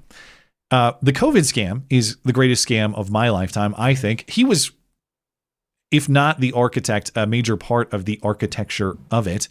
And number two, he absolutely did lie to Congress when he said we didn't fund gain-of-function research. He was doing it. Correct. And then he was offered the opportunity by Rand Paul to correct the record, and he refused. So the case of him lying to Congress is rock solid as far as I'm concerned. And number three, the reason why I'd want to see it is because it is a very interesting test of the pardon power. Now, you bring the charge, and of course, Fauci's response is going to be, what are you doing? I was pardoned by Biden. He is theoretically immune, probably beyond, as a practical matter, he probably is immune. But the thing about the Biden pardons that's very interesting is, remember, they were very broad, they were sweeping. It was a decade long without even specifying any particular crime. So it would create the opportunity to challenge what a valid pardon is constitutionally. There are interesting arguments that a preemptive pardon in this way, a decade long without specifying any crime, is contrary to the English common law tradition that was the understanding of what a pardon meant at the time of the constitutional design and ratification. Now, don't get me wrong, I'm not predicting that would win in court, but I think the argument is interesting enough that I'd like to see the Supreme Court address it. I didn't realize it was a 10-year pardon. Yeah, he got a Hunter Biden one, basically. Because some conspiracy people could, and actually anyone could read into that and be like, okay, well, COVID was 2020. Did you murder someone in 2018? What the hell? Why 10 years? Well, the reason why 10 years is because the gain of function skirting the U.S. ban on gain of function research goes back that long. That's why. Of course. Yeah. So, I mean, the thing with him is he was treated as like the guy who just knew what to do. And I mean, it's Michael Knowles put out a good documentary about Fauci where he had pointed out that throughout Fauci's career, he had predicted that these various diseases that ended up killing like 20 people were going to kill millions. And then in the early days of COVID, he actually downplayed it as like nothing at all. Don't forget, he also made AIDS. Millions of people. Dr. Fauci made AIDS. Look it up. No, well, isn't he the one who started the myth that you could spread AIDS through like touch? I think that was Fauci, probably. Was it not? That sounds Faucian. I think that was from the Michael Knowles documentary. But I think I might have lost my train of thought. The whole 6 feet distance thing, he admitted was totally made up and no one knows where it came from and it just sounded right. So they have asked the entire thing. Anyway, my dreams of Fauci prosecution are actually just a side point. But at least we're getting closer, okay? Because a top Fauci advisor at the National Institutes of Health was charged this week, Dr. David Morens, on charges that he skirted federal record-keeping laws and concealed emails related to COVID origins in China. Now, the indictment accuses Morens of working with top scientists outside the federal government to protect their funding for virus research. He's accused of accepting illegal gratuities in exchange as well. So this is covering up what should be public information about virus origins and having shady deals with grant recipients that he was trying to protect. But the accusation from the Trump administration is for his emails and then also federal records that were part of this website that the Trump administration had created on the so-called true origins of COVID-19, that he had hid these things or covered them up or deleted them. According to this New York Times coverage, Dr. Morin's emails that are cited in the indictment, they don't show him trying to conceal actual evidence of the lab leak, which of course is the center of this controversy, but they show him trying to prevent journalists and investigators, people filing public records requests, from gaining access to emails that show him trying to insulate these scientists from what he described as quote unquote baseless political charges about the virus leak from the lab. And one of the interesting things people he was trying to protect was Peter Daszak over at EcoHealth Alliance. And of course, he's not there anymore. He was the president of it. But EcoHealth Alliance is this nonprofit that got a bunch of Dr. Fauci NIH grants that under U.S. law aren't supposed to go to gain of function research, but they sent him over to Wuhan and the Wuhan Institute of Virology and started piecing together bats with various other things. And then you get coronavirus, even though we're supposed to believe it came from some kind of soup at the wet market or something like that. So the relation, Daszak is not named in the indictment, but a person matching his description is listed as a co-conspirator. So that could be, you might have forthcoming legal troubles for Daszak as well. So I'm glad to see that this seems like a little bit more of a solid case than the Comey one. Maybe we'll actually get some traction on this, and I'm glad to see it. I mean, this seems like a good way to backdoor getting information about Fauci as well. I mean, I remember at one of the that's how AIDS was created too, backdooring Fauci. Bingo. Nice one. At one of the daily press briefings, when Fauci was asked early on about the lab leak theory, he had a very detailed scientific reason for why that couldn't possibly be true. Yeah. Meaning he put a lot of effort into making it up. Fauci coordinated with a bunch of people to create that. Yeah. That was all. Yeah. And then I can't remember the guy's name, but I think it was either December 2019 or January 2020. Some random guy on YouTube was able to pinpoint it came from the Wuhan Institute of Virology by like tracking job listings and stuff. It was some crazy old video, and it was just some random dude figured it out. And it was the Jon Stewart bit too. Hey, where'd the virus? It's like the funniest thing Jon Stewart has had in years. Oh yeah. Hey. Oh yeah. Where'd the virus come from? The virus factory. See, what about the factory right over there? Where'd the virus in Wuhan come from? Anyway. Oh yeah, the Wuhan virus factory. That was so lastly, good. Quickly here, another indictment from the DOJ on Wednesday. The entire Ostrushko family was federally indicted for their attack on TPUSA reporter Savanah Hernandez. We talked about this a couple weeks ago. Savanah Hernandez was recording video at the anti-ICE protest at the federal building at Fort Snelling near the Minneapolis-St. Paul airport. She was physically attacked by father and mother Chris and Deanna Ostrushko and their daughter Paige Ostrushko. And the charges actually are interesting because there is assault here, as you'd expect. She was pushed to the ground. She was hit. But the other charge that is in here is interference with federally protected activity, as in I'm a journalist recording video at a site of breaking news. And the reason that's interesting is because of the penalty that it potentially brings. Now, if it's doesn't involve physical injury, it's just a misdemeanor that could result in a year in prison. But if it does result in physical injury, it is upgraded to a felony. And that makes the family eligible for up to 10 years in prison. Now, Savanah Hernandez did have bodily injuries. She described a neck injury, scrapes. It wasn't extremely significant. So the question will be, are the prosecutors able to make a case, if it goes to trial, we'll see, make a case to the jury that this is injury sufficient to bring it to the felony level, or are the injuries insignificant? We'll see if that happens. But that is a good development, not just in terms of the Justice Department doing the right thing, but of course justice for Savanah Hernandez, who was attacked as well. And if you are keeping track, just since the departure of Attorney General Pam Bondi at the start of April, We've got the SPLC indictment for fraud. We've got this Fauci advisor charged. We've got Somali daycares raided. We've got Comey indicted for his spicy shell formation. We've got, I didn't even follow the firing of 4 prosecutors, so I'm not sure. I had no idea. There's something else going on there. And the firing squad is back, too. Awesome. That'll be perfect for when Comey's charged. 86 Comey by firing squad. Now, critics will note nobody By on the this way, list. that's a joke, just in case 86 is legally, chargeable. We'll 86, in Call of Duty, Minecraft, something. Of course. Yeah. Now, critics will note that this list includes nobody related to Jeffrey Epstein. Are you still talking about Jeffrey Epstein? But at least the Justice Department is trying now, instead of making big promises on Fox News never to be fulfilled. I know the bar is low, and we shouldn't be happy by clearing a very low bar. However, I still feel like improvement is improvement. This is good. So I'm going to celebrate it. And here, the thing about the Comey indictment, it is, even if he's indicting my enemies over bullshit, it's still cool with me. Like, if you want to run up their legal fees, go for it. I suspect they know. They destroyed Michael Flynn over nothing, and he was exonerated. I he still suspect, lost his house and all that. So I'm sure if you could get the whole truth from the people at the Justice Department handling this, they know the Comey case is crap. But they're doing the process is the punishment kind of thing. So, all right, cool. Well, the whole place was weaponized to oppose Trump. I don't like what are supposed to be impartial law enforcement agencies being weaponized for political reasons. But what option do you have when that is what Democrats do?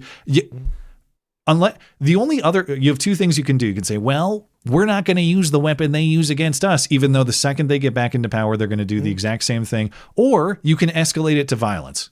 And I would prefer not to go to straight up civil war, although, people make the argument in Minecraft, in Call of Duty. But if you don't want to go to civil war, you have to get these people to stop doing what they're doing.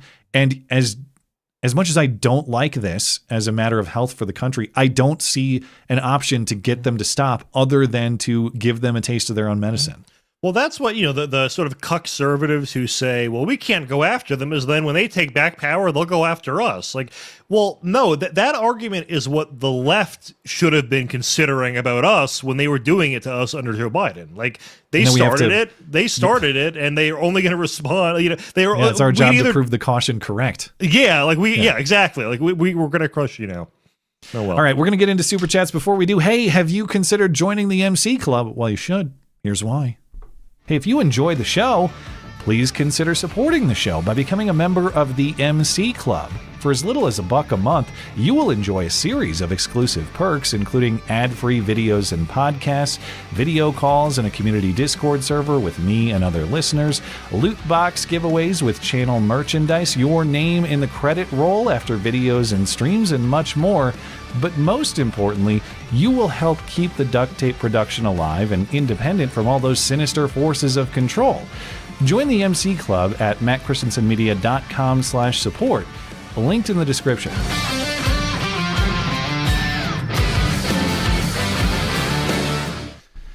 All right, time for Super Chats. Esoterica Unbound over on YouTube. I flew Spirit once. I will not miss them. I guess I'm sad I never got the experience. Or maybe I should feel grateful. I don't know. Have you, you probably said earlier, and I just don't, have you actually flown Spirit? Did you do that? No, the last time I flew, it was Lufthansa. So I was watching World War II documentaries the whole flight, and no one else on the flight thought it was funny or ironic. All right. They were a Nazi Germany airline that obviously since rebranded. It's like VW, we don't do that anymore. Don't worry. Esoterica Unbound also says, today my pastor used the non-word, irregardless. Then Matt says anyways. It's a bullshit word. It seems that we are all retards now. The R word. This is shameful. I am actually ashamed. I don't know what, I must be the stress of all the duct tape failures lately, because there aren't a lot of words that make me cringe with discomfort, like physically. Mm-hmm. I really hate it when people say anyways, and I did it. Oh, I do it all the time on this show. I'm sorry. Well, I guess I guess I haven't noticed, or I've got, I don't know, I've got stuff going on. My mind's occupied. Anyways, Taker 610. Immigration Congress enforcement. Damn it. To her point on Congress does decide the enforcement agency, but it's still the executive who's in charge of the agency. You need enforcement anyway, so. This concept of Congress being its own enforcement agency, I would like further explained, but that would probably be another exercise in retardation. Esoterica Unbound. Joshy Boy, after many years of haunting the skies, we can finally lay Spirit Airlines to rest. Joshy, maybe if you've had a Spirit experience, you can tell me when next time you're on Wednesday. Maybe Joshy can clue me into what it's like. I've only seen the fictionalized Marco Rubio depiction. There's probably a website of just Spirit Airlines like chimp outs, but I don't know for sure, but it probably is. What the? Can I not? Oh, that's where we're drawing the line here. It's chimp out. Sorry. Let's start. There's probably a whole website of people having a really bad day on Spirit Airlines and acting inappropriately. I don't even like racism. Is that better? Thank you. All right, sorry about that. We could talk about killing Jim Comey. You can't say see out. Okay, sorry. You can say gorilla out. You can say... think of alternatives. All right. Anyway. Anyways, Esoterica Unbound adds, I don't know if it is senility or too much exposure to millennials, but I am going to have to vote for Rubio just because of the memes. Now, good enough. I've never been a huge Rubio guy. In fact, I can't even explain to you on policy terms, other than I suppose my gut reaction is too hawkish on foreign policy matters. But it's not like I have a long list of like, here's all the reasons I oppose Marco Rubio as a potential presidential candidate on policy matters. That's not thoroughly developed in my head. For some reason, I just I don't know. I don't want to support his candidacy. Maybe it's the, what was the famous Trump moment? This guy's a liar and this guy's a con artist, and Marco Rubio. Oh, you know what will forever stick in my head? Here's why I can't vote for Marco Rubio. Look at these hands. Okay. That was the best ever. Now I remember. Yeah. It's because he got destroyed by Chris Christie's fat ass on the stage. That's Barack Obama, he knows exactly what he's doing.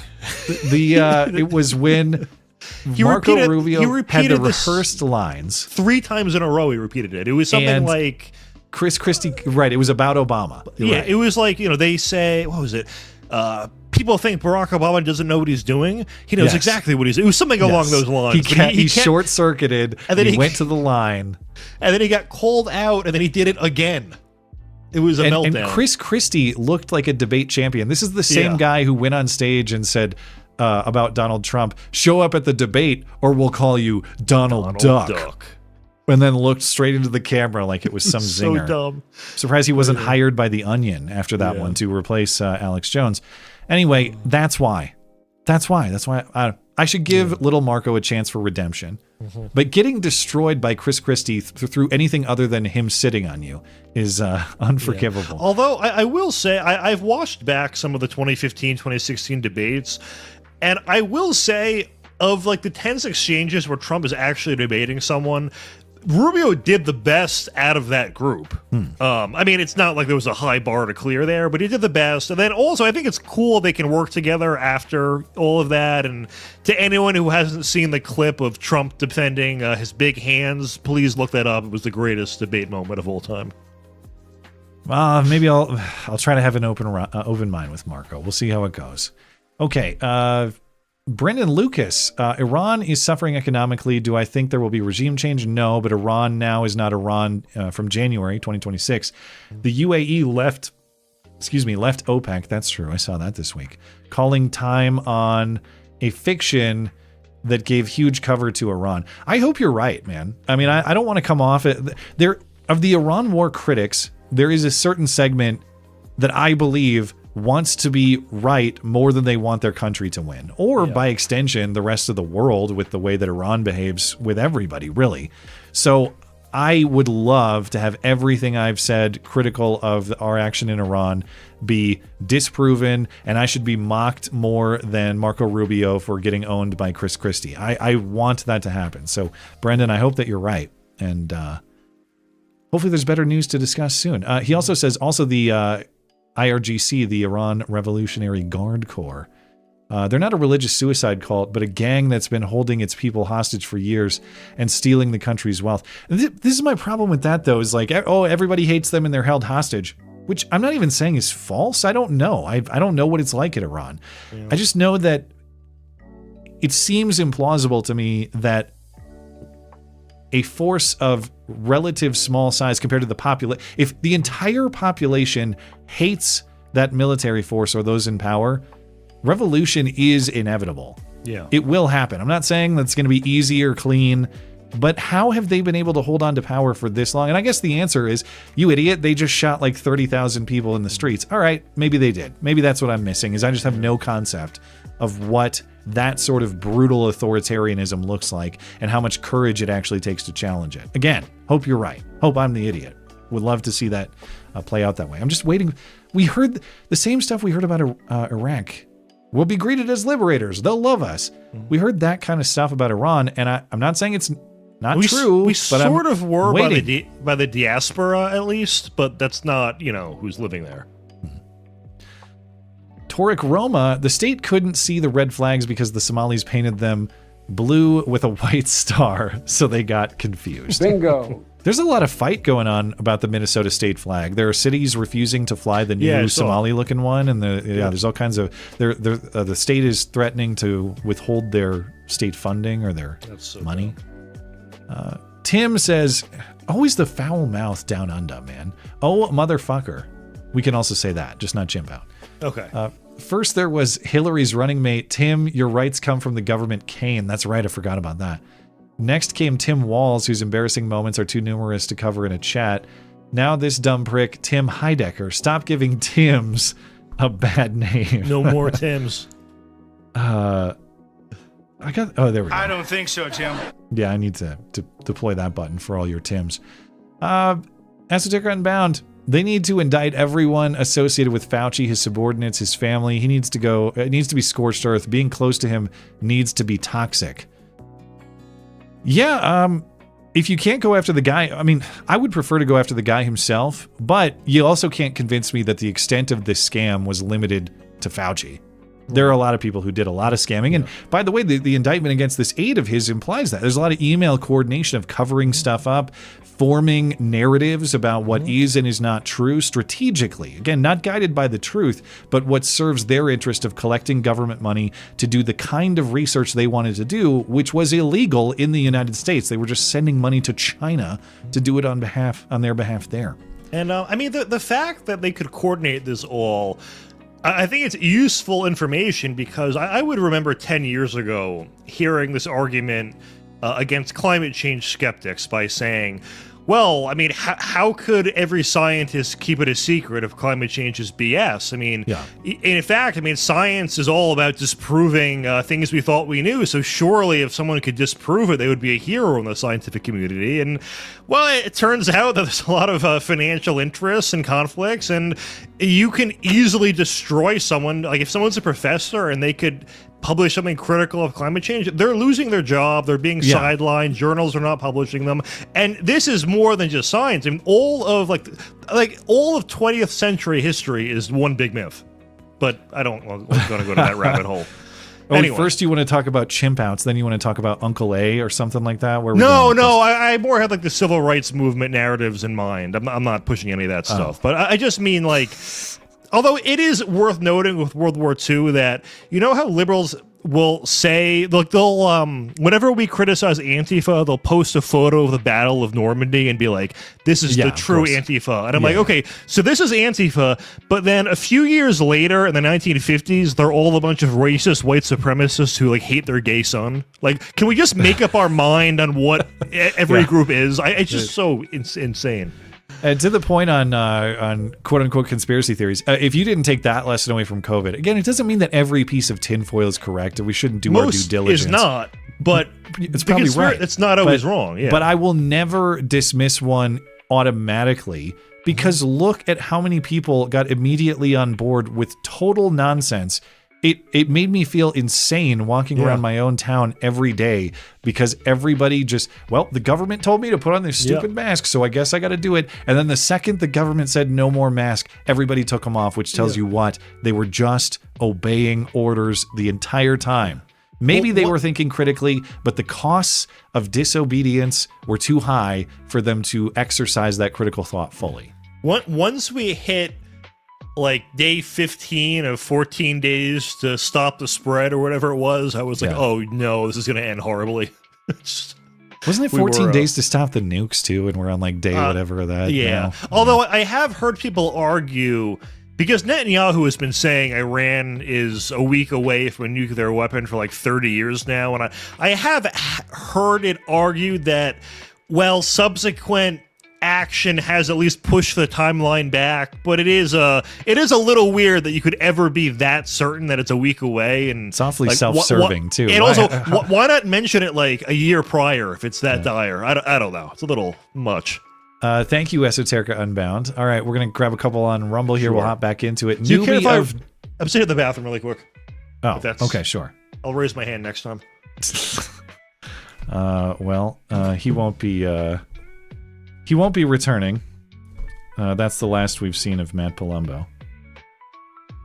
Dang it, I was looking for my "You're fired" button, but I can't find it. Oh, wait, here we go. Way too late, but I tried. You're fired. Newbie of Death, he's back, and he says, of course he says, if you read this... You are gay, LMAO. Ruth Ann Jones, thank you, Newbie. Ruth Ann Jones, Mother's Day Flower Fund. Well, thank you. I will put that to good use. And Mother's Day is coming up. You're right. And I owe gifts to my wife and my mom. And happy soon-to-be Mother's Day to all the wonderful moms out there, including perhaps you, Ruth Ann. Thank you for the reminder, and thanks for supporting the show.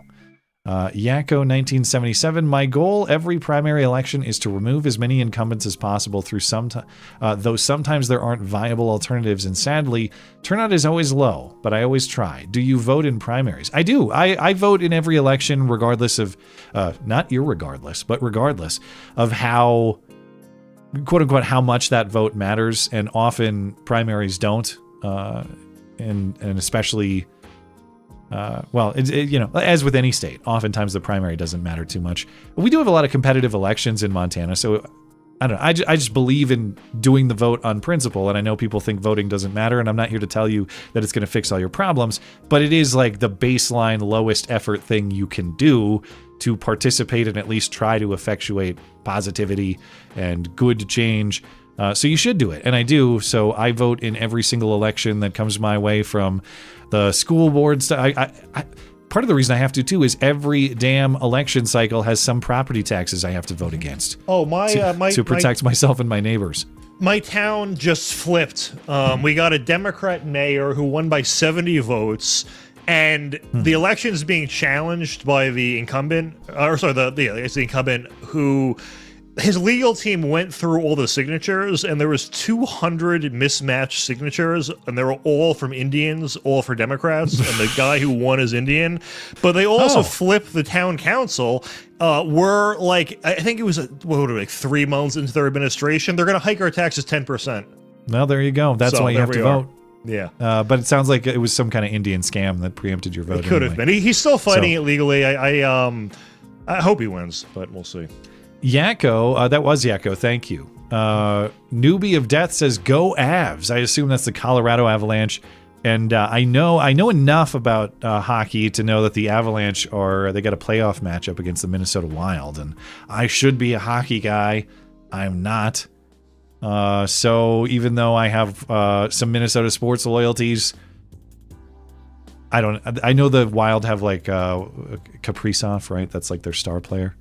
That's about all I know. I don't know. So, even though I should say, no way, the Wild are going to go Avs. Whatever, man. At this point, I needed to break my allegiance to Minnesota sports before they turn the White Viking into a George Floyd depiction. And the whole thing is, they're going to make the Viking a George Floyd, and then they'll win the Super Bowl. The ultimate insult. All right, my entire family has suffered since 1965 or whatever the inaugural season was for the Vikings. The second they change it to the Minnesota George Floyds and put the horned Viking helmet on George Floyd's face, they will win the Super Bowl. and it'll be one giant disgrace. What am I even talking about? The preposterous premise in that entire hypothetical is that the Vikings will ever win the Super Bowl. They will not. So I shouldn't have to worry about know. It. Well, you live a better life for it. Someone said we missed one of his earlier chats. Donde 2K. Oh, did I miss Donde? My he just apology, sent one Donde. saying we missed one about Spirit. I got it. Yeah, thank you. Sorry about that, Donde. Spirit Airlines, come for the fight, stay for the fight. I mean, it seems like a bonus. You get to watch. It's like fight night on the plane. You get entertainment when you fly. Okay. Sorry about that, Donde, and thanks for supporting the show. I'm going to come back to Super Chat. We'll stop there. I'll have to just circle back with you. And we'll be back with Super Chat at the end of the show. But you have some information about the ongoing redistricting war. Yeah, I did a little deep dive in redistricting world. So, DeSantis, and I'll let you bring up some visuals. Okay, yeah. So DeSantis called a special session for redistricting on January 7th to take place in April. They just passed a map, and it gives 24 Republican seats to 4 Democrat seats. It was previously 20 GOP to 8 Democrat. So this is a pickup of 4 seats for the Republicans. Now, you all remember probably in Illinois, they tried to redistrict and it failed. And not only did it fail, even within the Republican caucus, that redistricting effort failed. So it's all like, Mike Pence type conservatives there. But in Florida, the Republicans are actually conservative, I guess, which is a real plus. So they actually passed it. There was only one Republican in the House who voted against it. And I looked into her, and she was actually a Democrat until 2024. She switched to the Republicans because I guess she thought for being more pro-Israel than Democrats. But I guess is mostly still a Democrat. And then in the Senate, there was 4 Republicans who voted against it. Now, one of the only real household name that is probably going to lose a seat over this is Debbie Wasserman Schultz, which is hilarious. And say no more. This is a great plan. Exactly. Yeah. Now, as a consequence, the remaining Democrat districts do become far more blue because of the way you have to cut them. Yeah. What I thought was interesting, the biggest beneficiary was Jared Moskowitz. It went from being like +2 Democrat to +10, meaning it was basically lean Democrat to solid. And DeSantis has actually worked with him in the past and appointed him to multiple positions before he ran for Congress, despite him being a Democrat. So I think he just handed his friend a little benefit there while also helping us. Right. Yeah. So I tallied up the score, and the Virginia referendum is blocked right now. That would have given them more seats. But if it stays in effect, Republicans are now up 3 seats because of this redistricting. We should be up 4, but for some effing reason, Utah decided, let's give Democrats a seat to be principled or some nonsense. But Republicans will be up 7 if the Virginia referendum fails. And none of this factors stuff coming up after the Supreme Court decision either. Correct. Yeah. So someone did a hypothetical maximum gerrymander, which was, what if everyone gerrymandered every state to the maximum you possibly can? And the only flaw I think they gerrymandered Eastern Oregon blue? That is hardcore, dude. Yeah. How did they do that? So the only flaw I think I see in this is in Utah. I thought Utah didn't have any blue districts until they redistricted. So I think it's off by 1, but assuming this is accurate, that it would mean 190 solid Republican states to 176 solid Democrats. If all Republican-leaning seats go Republican and all Democrat-leaning seats go Democrat, it's 202 Democrats to 233 Republicans. Basically, this means even if Democrats won all Democrat-leading seats, Republicans can still lose up to 15 of their potential GOP seats and still have a 1-seat majority. Now, obviously, this is a hypothetical map. Illinois or Indiana. I might have accidentally said Illinois earlier. Indiana. I think you did, but I didn't want to disrupt your Indiana. Flow, Indiana obviously is not going to redistrict, so this map is overly optimistic in that they're pussies there. But the last map I gave you too was of the Voting Rights Act pickup. So that's another 12 seats we're guaranteed on top of that, and it's not guaranteed, but it's highly likely, I should say. Yeah, it's possible. So it's hilarious too that Democrats are framing this as gerrymandering when we're just undoing their racial gerrymander. I had no idea how big of a deal this was until reading into the Supreme Court. Mm-hmm. I didn't realize not just that. I mean, I assumed that this happened, but I didn't realize that it was the prevailing understanding and interpretation of the Voting Rights Act is you must. Yeah. You must, that if you have like a large volume of black people or other minority or another minority group sufficiently large to create a near majority or a majority in a district, you have to.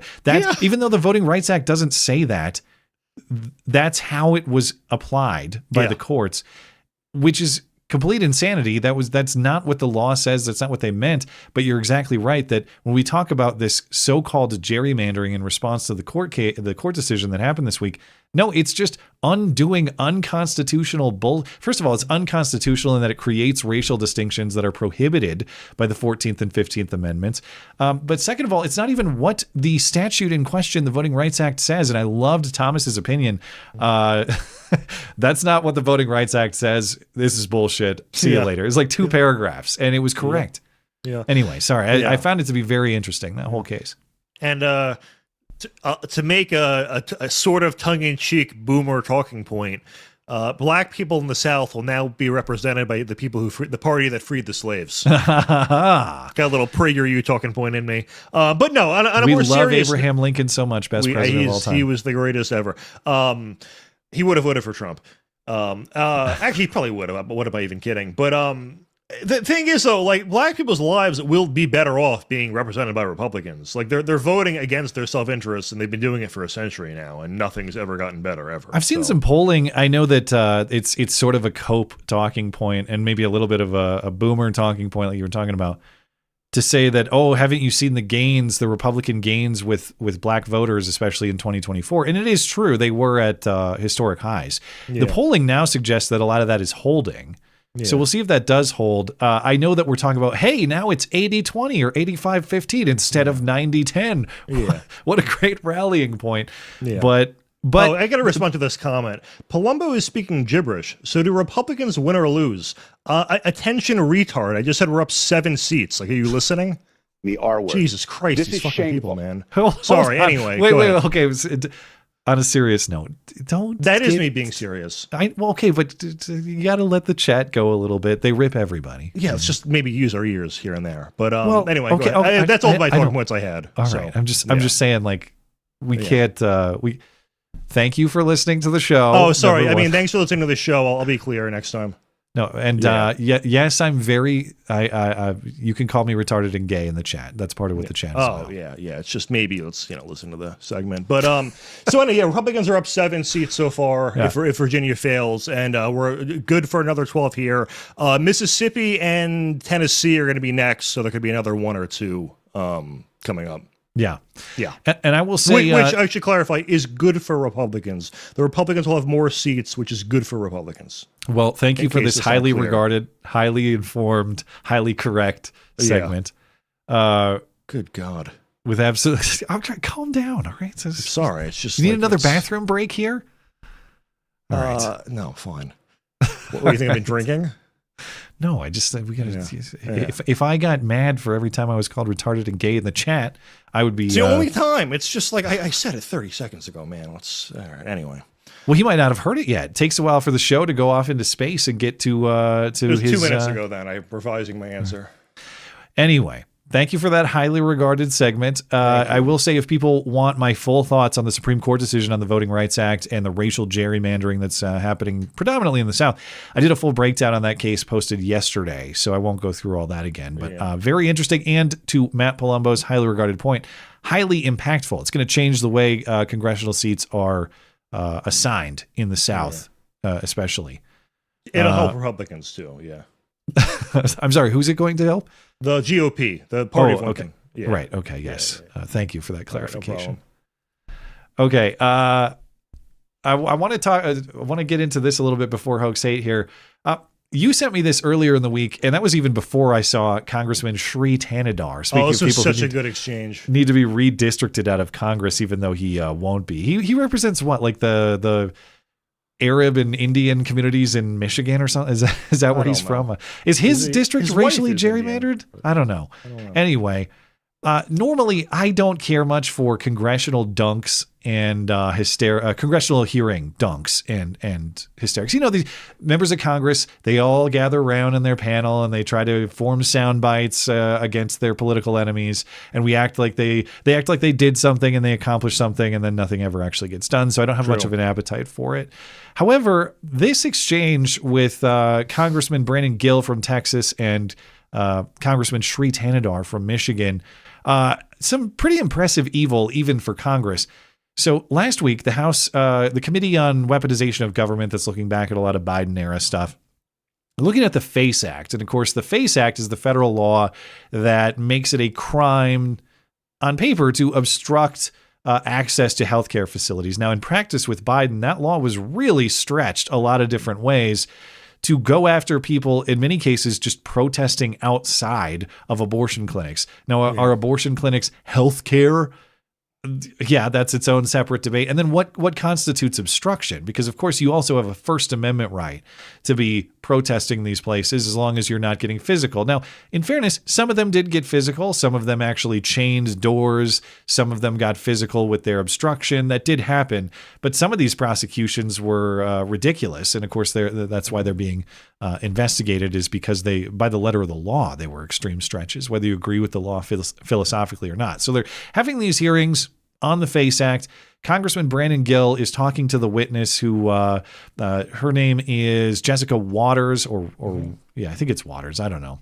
I'm not familiar with this woman, but she's up there testifying, I guess, in favor of the FACE Act, in favor of so-called abortion rights. She is a senior scholar from the American University School of Public Affairs. That's who she is. And I guess since she's a big abortion fan, Congressman Gill wanted to know, what's your favorite method of abortion? This is so good. Now, content warning, actually, if you'd rather not hear specific descriptions of the methods of abortion, that is the substance of this clip. But I'll play a little bit of it. You're an advocate for abortion, for abortion policy.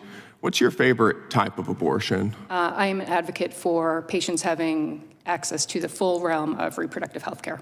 But do you have a preferred method of abortion that you like? I do not. Let me read through a couple different methods, and I want to get your take on how much you like these. The first type is called a suction abortion.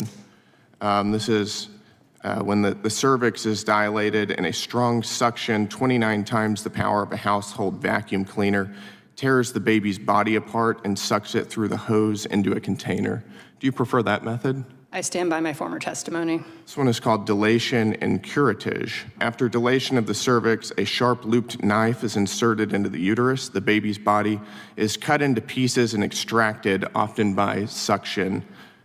Do you prefer that method? What I believe we are here to talk about today is the FACE Act. We are not here to talk about the legality of abortion. I'm asking you, you're a pro-abortion advocate. I'm asking if you prefer the dilation and curettage method. I am a access to reproductive health care advocate. You don't want to talk about abortion itself. Why is that? I would prefer to talk about the reason that the committee called the hearing. Is it because it's uncomfortable to talk about? I would prefer it should be uncomfortable. I would prefer, if you would let me finish my statement, to talk about the Freedom of Access to Clinic Entrances Act, which is what I was asked to come here to talk about. We're talking about what that access gets.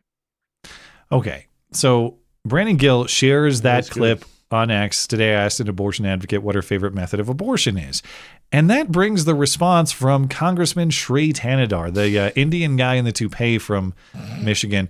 Bifty Bieber, I think he was dubbed on this show. Bombay Bieber, maybe, would be an alternative title for him. But that, remember this guy? He had that cartoonish video he released about wanting to or filing the articles to impeach Trump. I am Congressman I think Shri even Thannedar. Democrats were against it at the time. Yeah. They never, I don't think they took up his proposal. No. Anyway, Shri Thannedar tweets in response, my favorite kind of abortion. Let me find his tweet here. The There were a couple tweets in the exchange, but he concludes with, my favorite kind of abortion is the kind that's safe, legal, accessible, and none of your damn business to regulate, and no amount of fear-mongering by describing what goes on to a half-ounce fetus with no consciousness, no self-awareness, or no feeling of pain is going to change that. Now, some thoughts here. Notice what's been dropped, okay? Because remember the famous Bill Clinton line in the early 90s, abortion should be what? Safe, legal, and rare. And that really never made any sense, because if there's nothing wrong with it, why should it be rare? If there is something wrong with it, then why should it be safe and legal? So it's kind of a contradiction in terms. But Thannedar is, because he views it as there's nothing wrong with it, it should just be safe and legal. Not only do I not care if it's rare, I want it presumably abundant is the implication there. It's his favorite kind. And the truth about abortion, of course, as well, is that there's no such thing as a safe abortion. It's not safe for the baby who is aborted. It's also not safe for mom. There's plenty of evidence about the damaging effects that abortions have physically for mom, but just mentally, emotionally. That is not something that you just move on with safely the next day. It's unnatural and it's damaging. But number two, he calls this fear-mongering. Oh, you're fear-mongering. But he doesn't... Fear-mongering implies that something is exaggerated, inaccurately presented. What in his description of how these procedures work is inaccurate or exaggerated, he doesn't describe, because they're not inaccurately described. They're not exaggerated. And the sick part, and why I think it's perfectly valid to call this evil, the phrasing in the second sentence here, what goes on to a half-ounce fetus with no consciousness, self-awareness, or feeling of pain? Anything that happens to a half-ounce fetus with no consciousness, no self-awareness, or feeling of pain is automatically justified. That logic, to me, I don't know how you would argue it doesn't extend to finding an unconscious person, a sleeping shooting person. him in the head. Just don't fearmonger about his brains splattered all over that bed. Okay, he was unconscious. He felt no pain. I don't know what you're even safe, legal, and not rare. It's just safe and legal. Nighttime, mid slumber, bullets to the head. I don't understand how he would make any distinction here between those two things. At least Thannedar got massively ratioed on that tweet. It's like 10,500 replies to 2,500 likes. So that's a little encouraging. But I mean, the exchange was important for its own sake when I saw it, when you sent it to me. But I have no business being surprised by a member of Congress being like, oh, no way, man. I love all killing of babies. It's the best. Every once in a while, they still get me. And this one got me. Like, man, I can't believe that you're actually saying this, and that people find it politically palatable enough to vote for you, that they like this. Yeah, I'm pretty sure this guy scammed my grandma on a tech support call once too, which I thought was really fucked up. But so you have a personal thing against. I have a personal Shri vendetta Thannedar against this guy. But Brennan Gill, he's obviously a rising star. I thought that was masterful the way he went after it, because the whole abortion debate is one from the left is entirely through euphemisms. There's never any discussion of what that entails. And for good reason. I mean, even him said fear-mongering by describing what goes on. Even in that sentence, he himself is not describing what goes on. And he won't. For obvious reasons. Yeah, to Gil's point, he won't.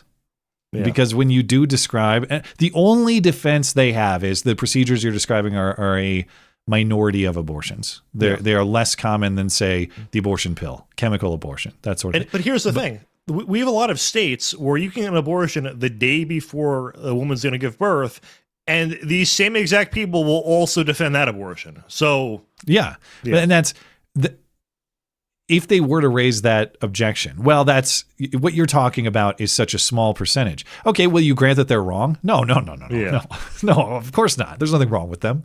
Well, then the point about being a small percentage doesn't matter, because you have no objection to either the large portion or the small portion. Okay, time for Hoax Hate. You ready? Oh, yes. And now, the nobody saw it happen, but it's totally a product of Trump's America hoax hate crime of the week. Ah, shit, it's backwards. You think they'll notice? Another highly regarded Palumbo submission earlier in the week. Now, I always appreciate the hoaxes that try something new. And in my decade or so of following hoax hate cases, I don't believe I've ever seen one of this variety. In West Warwick, Rhode Island, this is suburban Providence, shocking video emerged this week of a man dressed in full KKK robes and the mask.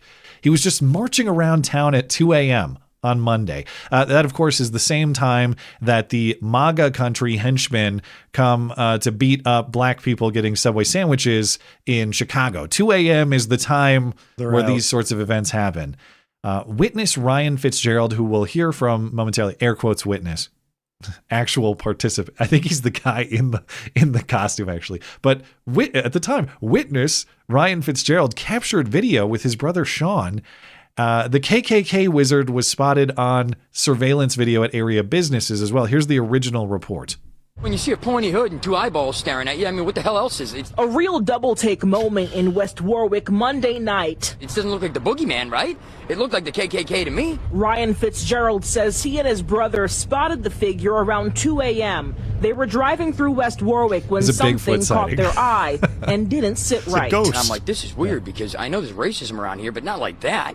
That's a whole different level of racism. In the video, the person is seen walking alone near the Main Street gazebo. At one point, Fitzgerald says the figure looked directly at their car. They immediately took off. I don't know who that guy is. I don't know what's underneath there. He could have a gun. So yeah, when I roll up on somebody and see that, I'm crapping my pants like, holy shit, what is this? They weren't the only people spooked. Down the street, surveillance cameras at Candy's Curiosities in Vintage also caught the person walking by. He says the video may be shocking to some, but not entirely surprising. I'm not really shocked by it, considering like things I've seen around here and the words I've heard people use. So to me, no, it's not shocking. We're not paid actors. It really happened. Even his story there is ridiculous. I was shocked. This is a whole new level of racism. Also, it's very normal around here, and I wasn't at all shocked. And just the pants shitting line is, too much. But okay, so there wasn't, even at the time of this report early in the week, there wasn't any evidence of a crime as presented. All right, it may be silly, it may be uncommon to walk around in a KKK outfit, but there's nothing criminal about it.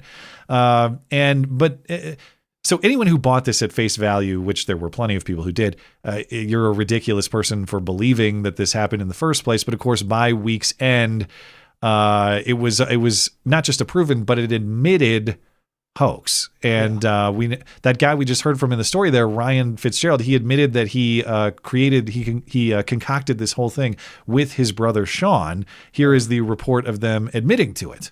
Damn. Police now say it was all staged. You saw it first here on NBC 10, and tonight we've confirmed the same brothers that NBC 10 spoke with earlier this week are the same ones that investigators say are behind this. Ryan and Sean Fitzgerald, twin brothers, both admitted to NBC 10 that they were behind this viral video. And while police say they orchestrated it for social media content, Ryan had a different response when we questioned him ourselves. I'm going to pause it quickly because I forgot to mention, they're going to talk about at the end of this report, they're going to talk about any associations with the KKK that they might have. Well, watch his brother in reaction, okay? This will be in about a minute's time. Pay attention to the brother. How did you guys come up with the decision to go out there that night? So I ordered my thing, right? And I just decided that I wanted to bring more attention to the fact that not just in this town but all around America, that I believe there's a bit of a disparity between white and black. Ryan Fitzgerald back speaking with NBC 10 after it was revealed this viral video was actually planned by him and his twin brother Sean. Who was in the robe? Me. I was in the robe. Investigators say they orchestrated the scene on Main Street Monday night. Ryan admits he wore the robe. Sean admits to filming. Sounds like you have regrets about the whole thing. You bet I have regrets. I'm very angry. He knows where my head is with this whole thing. He's been getting screamed at for the last 48 hours. Do you regret it at all? Do I regret it? Regret my delivery? Actually, no, I don't regret it. No, I don't. No, I don't. No, I don't. It gets better. No, Just wait. No, I Just don't. wait. Police say despite how it This looked, part. there's no evidence linking the brothers to any hate group. Do you have any connections to the KKK? I wish, but no, not at the moment. I don't. I don't have any connections to them. The stunt sparked outrage nationwide, but especially in West Warwick. No charges have been filed against the brothers. Police say the investigation is closed. He wishes so we could stop them. That's going to be. He wishes he was a paid SPLC agent. I should clarify to everyone watching. I sent this video over to you before it was exposed as a hoax because I knew it would be. Yeah, but that is awesome. I wish I did. I just if people miss that, I want to play that again. Do you have connections to the KKK? I wish. Watch his brother. You wish what? Police now say it was all staged. Oh, wait, it's this one. Do you have any connections to the KKK? I wish, but no, not at the moment. I don't. I don't have any connections to them. The stunt sparked. That's a clip right there for the soundboard. I wish. You wish what?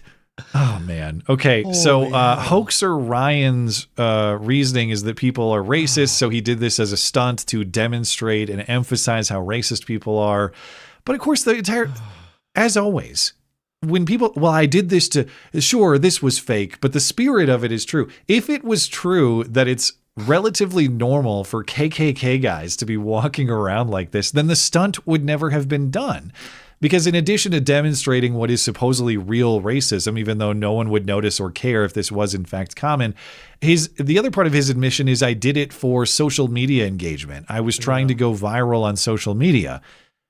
Okay, but again, that undoes the premise that we have a lot of racism around here, and I was just trying to highlight what is a real issue. Yeah. Well, if you know it's going to go viral because it's so absurd and shocking, then you're not actually highlighting a real issue. You are manufacturing nonsense.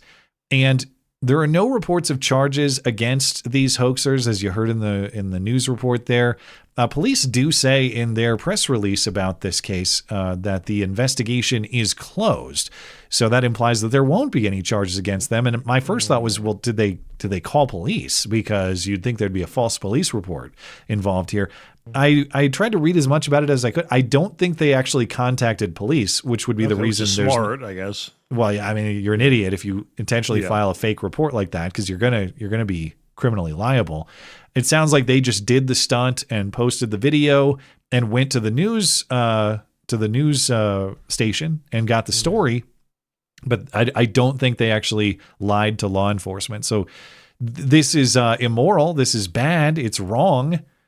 They should be punished at least in the form of public mockery.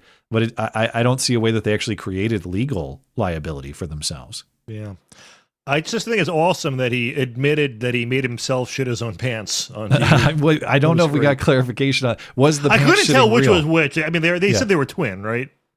Yeah. So the twin, yeah. I don't have a good photo of them, but I don't even have a good photo of just Ryan.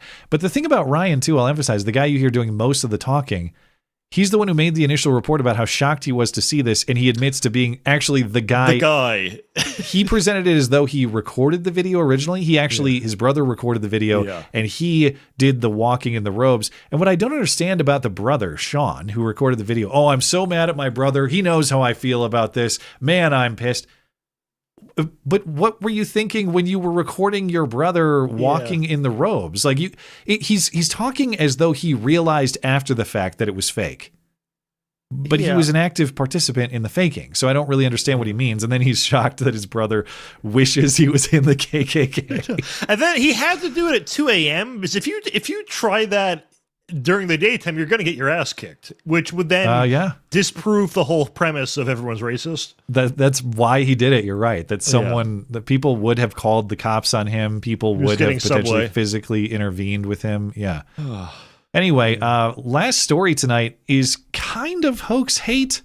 So I sort of shoehorned it in here. It's kind of hoax love, too, which we don't often get. So it's a little bit of a different variety, a different flavor, but it doesn't taste like curry, as the woman accused supposedly There's said. a lot of giveaways here we'll go over. Okay, you stop me whenever you have a giveaway about the story. But this story went viral from the Daily Mail. It was a lawsuit filed this week. Former J.P. Morgan employee alleged in a lawsuit that he filed that his female boss sexually harassed and abused him. And it's really the absurdity of the details that made this story go crazy.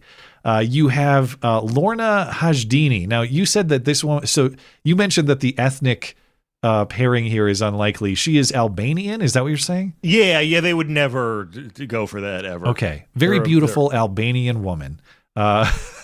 This guy got to experience it firsthand, if you believe him. So she's the boss who's doing the abusing. There you go. And then where's the picture of the guy? Where's the silly looking dude? Which is the biggest red flag. This dude of it right all. here.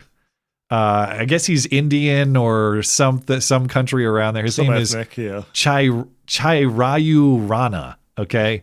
The lawsuit filed Monday in New York City accuses Hajdini, the woman, of sexual abuse, and JP Morgan, the company, of enabling it and retaliating against him after he reported this issue. So JP Morgan says they investigated his claims and found no evidence to support anything he's saying.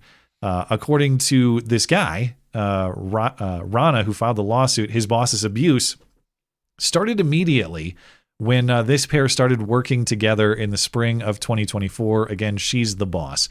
So let me find we'll go to some of these specific claims here to make sure I characterize them accurately. So they start working together May 2024. She drops a pen near him, and when bending over to get it, rubbed his leg and squeezed his calf. And she asked him if he played basketball and said, "I love basketball, guys. They make me so excited." Now, you have First an objection red flag. to this An premise. Indian, no. Like, if it was a black guy, I could believe she said that. But you would never ask an Indian, "Did you play college basketball?" So that's the first red flag. Okay. That's some bull. We know that's fake. Yeah. Later in May 2024, she invited him out for drinks, but he declined. In response, she said, "If you don't F me soon, I'm going to ruin you. Never forget, I effing own you." You find that one believable? Well, no. And Indians are like the most comically horny people on the internet, so there's no way they would turn down this opportunity. If it was real. He turned down propositions after that, apparently. So that's She propositioned him for sexual service at the office, asking him, again, I'm sanitizing a little bit here, birthday services for my little brown boy? ? Okay, so the third one is not that, but there was one where he claimed he referred to him as Asian. And yes, the or only the wife, person that would call an Indian an Asian is an Indian who doesn't want to be thought of as Indian. Or a British person. But she's not. Yeah, correct. So that's three strikes. Later, she told him if he wanted to get promoted, he'd have to please her. She said, "You're going to need to earn it, my little Arab boy." So, I don't know, called him Aladdin or something like that. Then, so at first it was just pressure. Then it went straight to rape. And this is where the story gets completely preposterous. The guy says he has witnesses in his lawsuit. They're not quoted in the story, but he says he has backing. He says the boss used escalating threats and racial abuse to coerce him into sex acts in which he participated.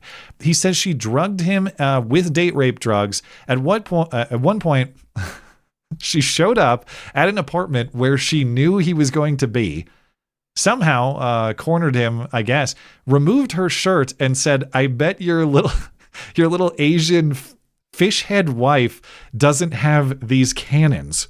Look at those massive jugs. A statement a woman would absolutely say. Also, fish head is too specific an insult to come from a white person. I've never heard that one before. Yeah. That's a new slur to me. Yeah. I've heard it against, I think, like Chinese people before, but not like an Indian Asian.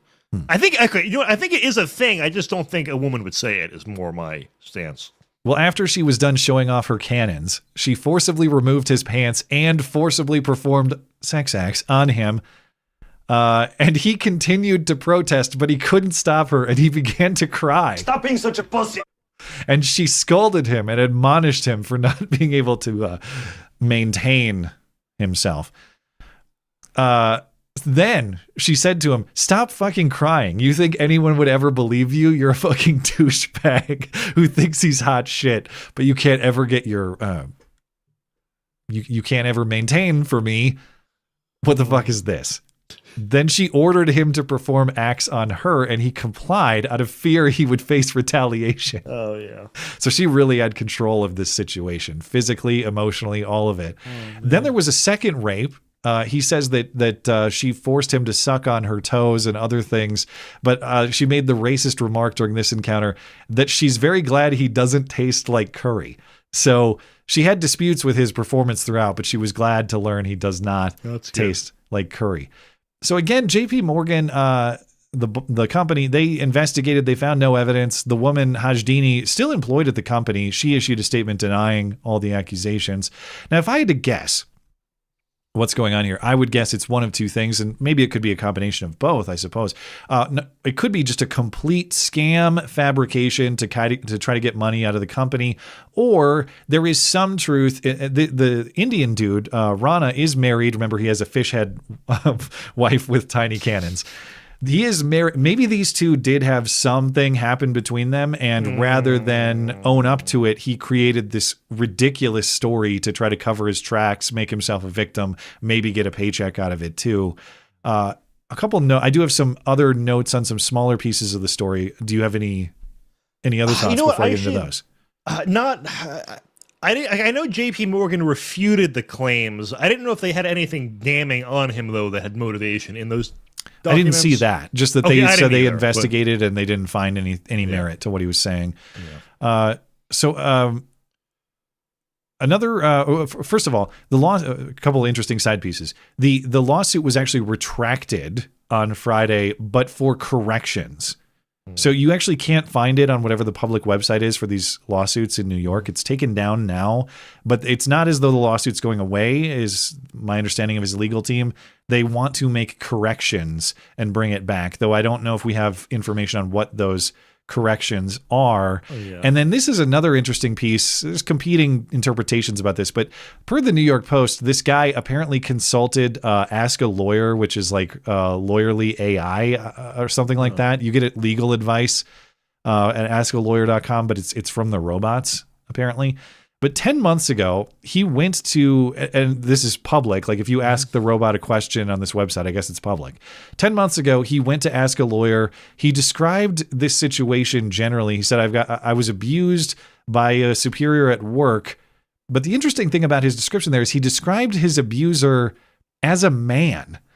Now, was that to maintain anonymity, or did he actually get raped by a guy? I think a gay homosexual. I think he was just in the earliest stages of planning a lawsuit and was trying to see, is this story good enough? And then tweaked it to that point, he also described his employer as Morgan Stanley, not JP Morgan, and described the events as happening in 2020. So he changed some things about the story, presumably to conceal his identity or cover himself. But if it was a man, he'd have to admit to, some other types of activities. Did this man I think he also went for have a giant woman. cannons? I don't know. You have the giant something else, but I think it just with women, it's more, he's not gay in that situation, is what I'm trying to say here. I guess, yeah. And this raises an interesting question: is it possible for a woman to physically rape a man in the way that he's describing? Now, maybe with drugs or something, with Viagra, maybe, but. I mean, the entire premise seems a little absurd to me, but like the average man, like I can't remember the exact stats, but like it's something like 90% of men are stronger than the average woman, or it's something like to that effect, where like it would not be very hard for him to get away if he really. But he's a very strong basketball player, remember? And this woman, That's like true. Physically, and this is the thing, okay? It's not like I'm not saying that women can't assault men in a way, like unwanted touching and all that. I'm not saying that, but I'm saying the concept that a woman could physically overpower you to remove your pants and perform on you. How? Yeah. Like kick her in the face. If I don't understand how that's even possible. In premise, it doesn't make any sense unless he's saying I was drugged into unconsciousness, but that's not really what he's saying. In fact, he even admits in part of these claims, she said you better do X, and then I did, even though because I was very afraid of like workplace punishment or something. Yeah, I don't know. I just don't. I feel like an Indian guy would leave his wife for this kind of woman if that was real. Well, but that's what I think happened. Is this guy? I maybe you're wrong in that this hookup really happened. I don't think she would go for him. But who? I guess who am I to say? You'd be surprised, man. Yeah, I don't know. You see shocking couples all the time. I don't know. I've experienced. There's been like the type of casual racism I've seen among Albanians. It's such a level of casualness. There's not even like the wink wink or the look of like, ooh, I just said that. It's just said. I don't know. I have many examples, but I won't go into them. I think he took her on a magic carpet ride and she was wooed. I think that's what happened. It could have been it. All right. Any other thoughts on the JP know. Morgan escapade? Yeah. The rape of this man, despite his objections, his tears, and his attempts to stop her. He could not do it. I don't know. The thought of a guy crying while, in that situation is just a little hard for me to believe. It's comical. Please stop. Please stop. I can't bear anymore. All right. Anyway. There's no easy, clean way to transition out of that. So I'm just going to we're just going to go to Super Chat and we'll see if anyone has any thoughts on that story or anything else discussed tonight. So let's get into it. Let me see. My wife texted me that I missed one from Esoterica Unbound, so I'm doing a bad job. And Esoterica, I apologize. Let me see which one I missed. We got the one about prosecuting Fauci's associates and subordinates. We got the one about exposure to millennials. Did we get the you are gay one? It's the one they clipped Trump's state. This was my question about Trump and the gay national anthem, where it sounds like they censored the word gay, but I couldn't be sure.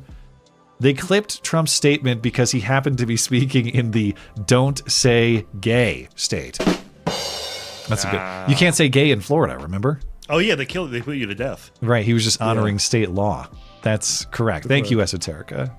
And my apology for missing that earlier. Okay, Injured Guardian.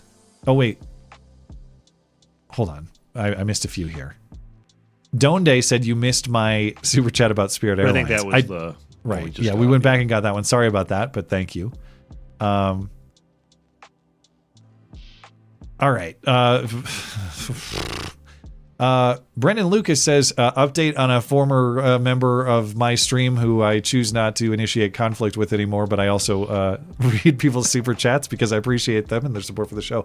Her first racist podcast was thought dead, but like a worm, it actually became 2 racist podcasts.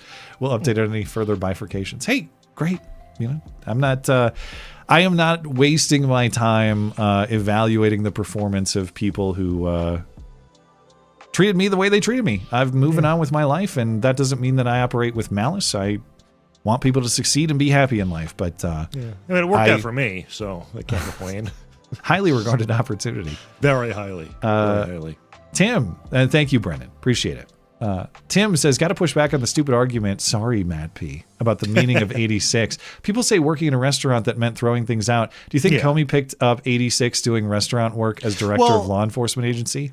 Well, obviously not. I just mean it's a more of a figure of speech type of, like, it's just the, obviously when you're convicting, it's got to be beyond reasonable doubt. And if there's a bunch of other use cases, I just find it hard to convince a jury. I mean, I would vote to convict anyway because I'm a hack, but I don't think the average person would. Well, you're perfect for a federal jury. Let's get this. I have no bias at all, guys. Put me on. Yeah. Now, and these things aren't mutually exclusive. Yeah. Do I think that Comey actually thought it was an interesting shell formation, and I had no idea what it? Of course not. Of course, I think that he meant I want Trump removed. Maybe he even meant I want Trump dead. It's possible, but you do have a First Amendment legal right to say, I would like it if people died. You do have a First Amendment legal right to say, I would like it if the President of the United States died. And like we discussed earlier, the President himself has publicly said in written form for all to see, I like it that a guy is dead. Okay? And we said it was bad form at the time. I think it was. I think that you could say that what Comey did is bad form for the same reasons. But I don't think that it's prosecutable, and we're gonna see that in action very soon. I also think that the people at the DOJ, as Pambondian and incompetent as some of them may be, I don't think they have illusions about that. I think that they just, hey, we're here to drag Comey through a bunch of inconvenience. Yep. That's it. That's all. I am actually surprised that I know, like, the famous thing, a grand jury will indict a ham sandwich, and there's no defense presented. It's one-sided, and indictments, I guess, are fairly easy to. Oh, is that? I had thought. I actually didn't know that. I thought the grand jury was just a sort of a TLDR executive summary from both sides. You think it's just prosecution? No, there's no defense presented. Oh, that's stupid. But this case is so flimsy that I'm surprised a grand jury signed off on the charges. Well, I guess it just shows you how powerful it is when you only hear one side. Maybe I'm just naive. Like people more familiar with criminal prosecution will tell me, like, yeah, you can write whatever you want and present whatever you want as evidence. You'll probably get the indictment. It doesn't mean that you're gonna have a successful prosecution. Gotcha. Taker 610. I can't remember if you guys covered the video of Ilhan Omar talking about the Alien Enemies Act, referring to World War II as World War 11. Yeah, it should have been a part of Wednesday's show. Unfortunately, Wednesday's show didn't happen because of the duct tape. And had I talked about it, I had a little bit of a meme review scheduled for right before calls in that show. We weren't able to get to it. Now, the only thing, I can't believe I'm even going to do this. Okay. It was squarely retarded for her to read World War II that way, okay? However, the video that went viral clipped her saying about 5 seconds after she read that, oh, excuse me, World War II. That's, acknowledging right, like yeah, that's I did embarrassing. See that, but it was still hilarious. It is funny. The memes were still funny, and it's still very embarrassing to read it as World War 11. Don't get me wrong. But I did think it was a little sensationalist, a little dishonest to cut off the part where she realizes what she had just done in the moment. Yeah. But then again, maybe I should just be more of a Matt Palumbo hack and not care. Oh, Hack's just an idiot. She's married her brother. Yada yada. There were so many good. There's a lot of really funny. There's a lot of funny stuff about Eleven in Stranger Things, like Eleven contemplating if she's actually been 2 this whole time. It was good stuff. So unfortunately, and it didn't make sense to include that in tonight's show because it's pretty Trump's much Trump's gonna lead us into World War 111. Yeah, with Iran stuff. Watch out. Injured Guardian, tiny cannons are okay, but swivel guns are terrifying. Hey, yeah, you work with the cannons that you got, not the cannons that you want. Okay. Sorry, Matt, just to interrupt. Yeah. I don't know if there's something going on with your kind of compiler tonight. Did you get the one from? I scrolled down. The one from Injured about call center, and the one from Dondu about Matt P. I don't think so. Looks like you missed them. Let me unmute. Can the audience hear that too? If they can't, Tim was just talking to us. Yeah, Tim, they can hear him, but I have to unmute myself in Discord for Tim to hear me. No, the explanation, Tim, is that I'm bad at reading, like Ilhan Omar, and I just missed those. Thank you for letting me know, because sometimes I think what happens for me is if we have multiple super chats from the same person, my mind sees the person and thinks, oh, we read that one, but I didn't read the content of the chat, which is my mistake. So thank you, Tim. Appreciate it. Don't worry. So apologies to the chat. I do try to keep on that. So the fact that a couple of people had sent messages to alert you. Wait, it was so I got Injured Guardian and Donde. Or is there another one? I think there's one about me being gay. Oh, I thought that was all of them. One about call center Bieber and Donde. One addressed to Matt P. Yes. Okay, I got them. Thank you, Tim. Injured Guardian. Call center Bieber must be expelled immediately. Call center Bieber is a good one too. I will say about my internet service provider, that's the one thing, for the most part, okay, they've been great and there have been minimal problems, but that's the thing with something that your business depends on. Like 99.99% of the time, actually, it kind of isn't good enough. Mm-hmm. But I will say, every time I call them, I get connected to a U.S. call center with a person who speaks English clearly, and that I do appreciate. I've been rebelling.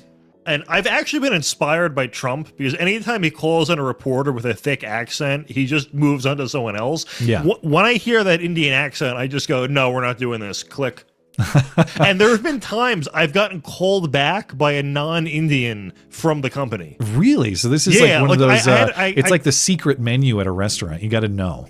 I called because I had canceled my health insurance to change providers, but like I still got billed for the month I didn't use. So I was just gonna call to get the money refunded, which I did. But I call, I hear the accent. Nope. I get a call like 30 seconds later, and they're like, "Excuse me, did you call with a problem?" And I'm like, "Yes, I did. How could you know?" I'm going to call up these Indian call centers and ask them what their favorite type of abortion is, and see how they answer. But anyway, thank you, Injured Guardian. Appreciate it. Donde 2K, Matt P, you've been gay baptized by the chat, and so you're now officially and fully an essential co-host of the Matt and Matt C show. Homo. Congrats. Well, people do say I look like Pete Buttigieg, which I don't see, but I guess this is more consistent with that character then. Congratulations, butthead. I don't see I don't either. The Thank Pete God. Buttigieg resemblance. No one, no way. Anyway. Okay. Sorry about missing those chats. Okay. We talked about World War XI, tiny cannons. Thank you, Taker. Thank you, Injured Guardians. Toric Roma, male grape is a real issue, but the JP Morgan dude makes real victims not want to come forward, so he is evil. Now, I'm trying to think how this, does it happen without drugs? Or physical restraint? The other way I could envision a woman raping a man, are you tied down, physically restrained? Well, I think a lot of it is young boys being molested by women. Well, of course I'm not counting. Yeah, I'm thinking two adults. I'm not thinking. I feel like among adults, I think it's. I mean, the stats I know are that it's mainly prison population to the extent that I think there's more men raped per year than women. Well, yeah, that's not women raping guys though. That's just guys going to town. The male on women, I feel like the woman on male, I feel like has to be rare. And I doubt you're getting commentary while it's happening. Like, here's some nice big cannons for you, big boy. I feel like it's got to be way more sinister than that. You know, those cannons are way too big. He's just crying. Please stop. I can't handle them. I'm used to fish head tinies. Okay. Which, by the way, that guy's wife has to be so offended knowing that's how he talks about her. If she doesn't, yeah. I'm gonna use our money from the lawsuit to get the biggest cannon she's ever seen. I'll show her. Oh, God. Okay. Brendan Lucas, I made 2 supers about Iran you missed. God, man, this is maybe my worst night of reading Super Chat ever. I thought I got these, though, because, yeah, we had Brendan... Oh, wait. Okay. Iran is suffering economically. We talked that one. The IRGC... we talked about this one. They're not a religious suicide cult, but they're a gang that's been holding people hostage. We talked about that one. This one we might have missed, yeah. And I see the one. Sorry, man. I think it's the fact that when there are multiple, I think that they've been read, but they haven't. Let me get these. Revolution has been attempted many times. The issue is now is how ruthless an organization is relative to normal people. A normal person finds it hard to hurt a murderous monster can deter 100 people. Yeah, I mean, I'm thinking about this in the abstract from the luxury of a place that, while it does abuse its people in some regards, it certainly doesn't shoot 30,000 people dead in the streets. Not even Tim Wall's friends can do that. So if what is described in Iran is legitimate, and I don't have reason to doubt that it's happening, then I don't know what it's like to live in that world. So obviously I think... Well, yeah, everybody would rise up and take that out. I think eventually they will. It's inherently unstable. It's a question of when, not if. But you're right that if you watched like a bunch of your family or your friends get gunned down, you might be motivated to take up arms and go seek justice in that way, or you might be so intimidated. It's even scarier than looking at big cannons who are got you tied down to touch your parts. You might be too intimidated to act in that case. So maybe that's what's going on. I will say, even during COVID, I was surprised there wasn't more, not direct armed resistance where they're threatening people, but just, a small business owner who owns a gun being like, yeah, no, I'm not going anywhere. I'm staying open, and not, explicitly threatening anything. But I don't know. It's weird what people will put up with. That's true. We complied with a lot of bullshit ourselves. And so, to Brendan's point, I hope you're right, man.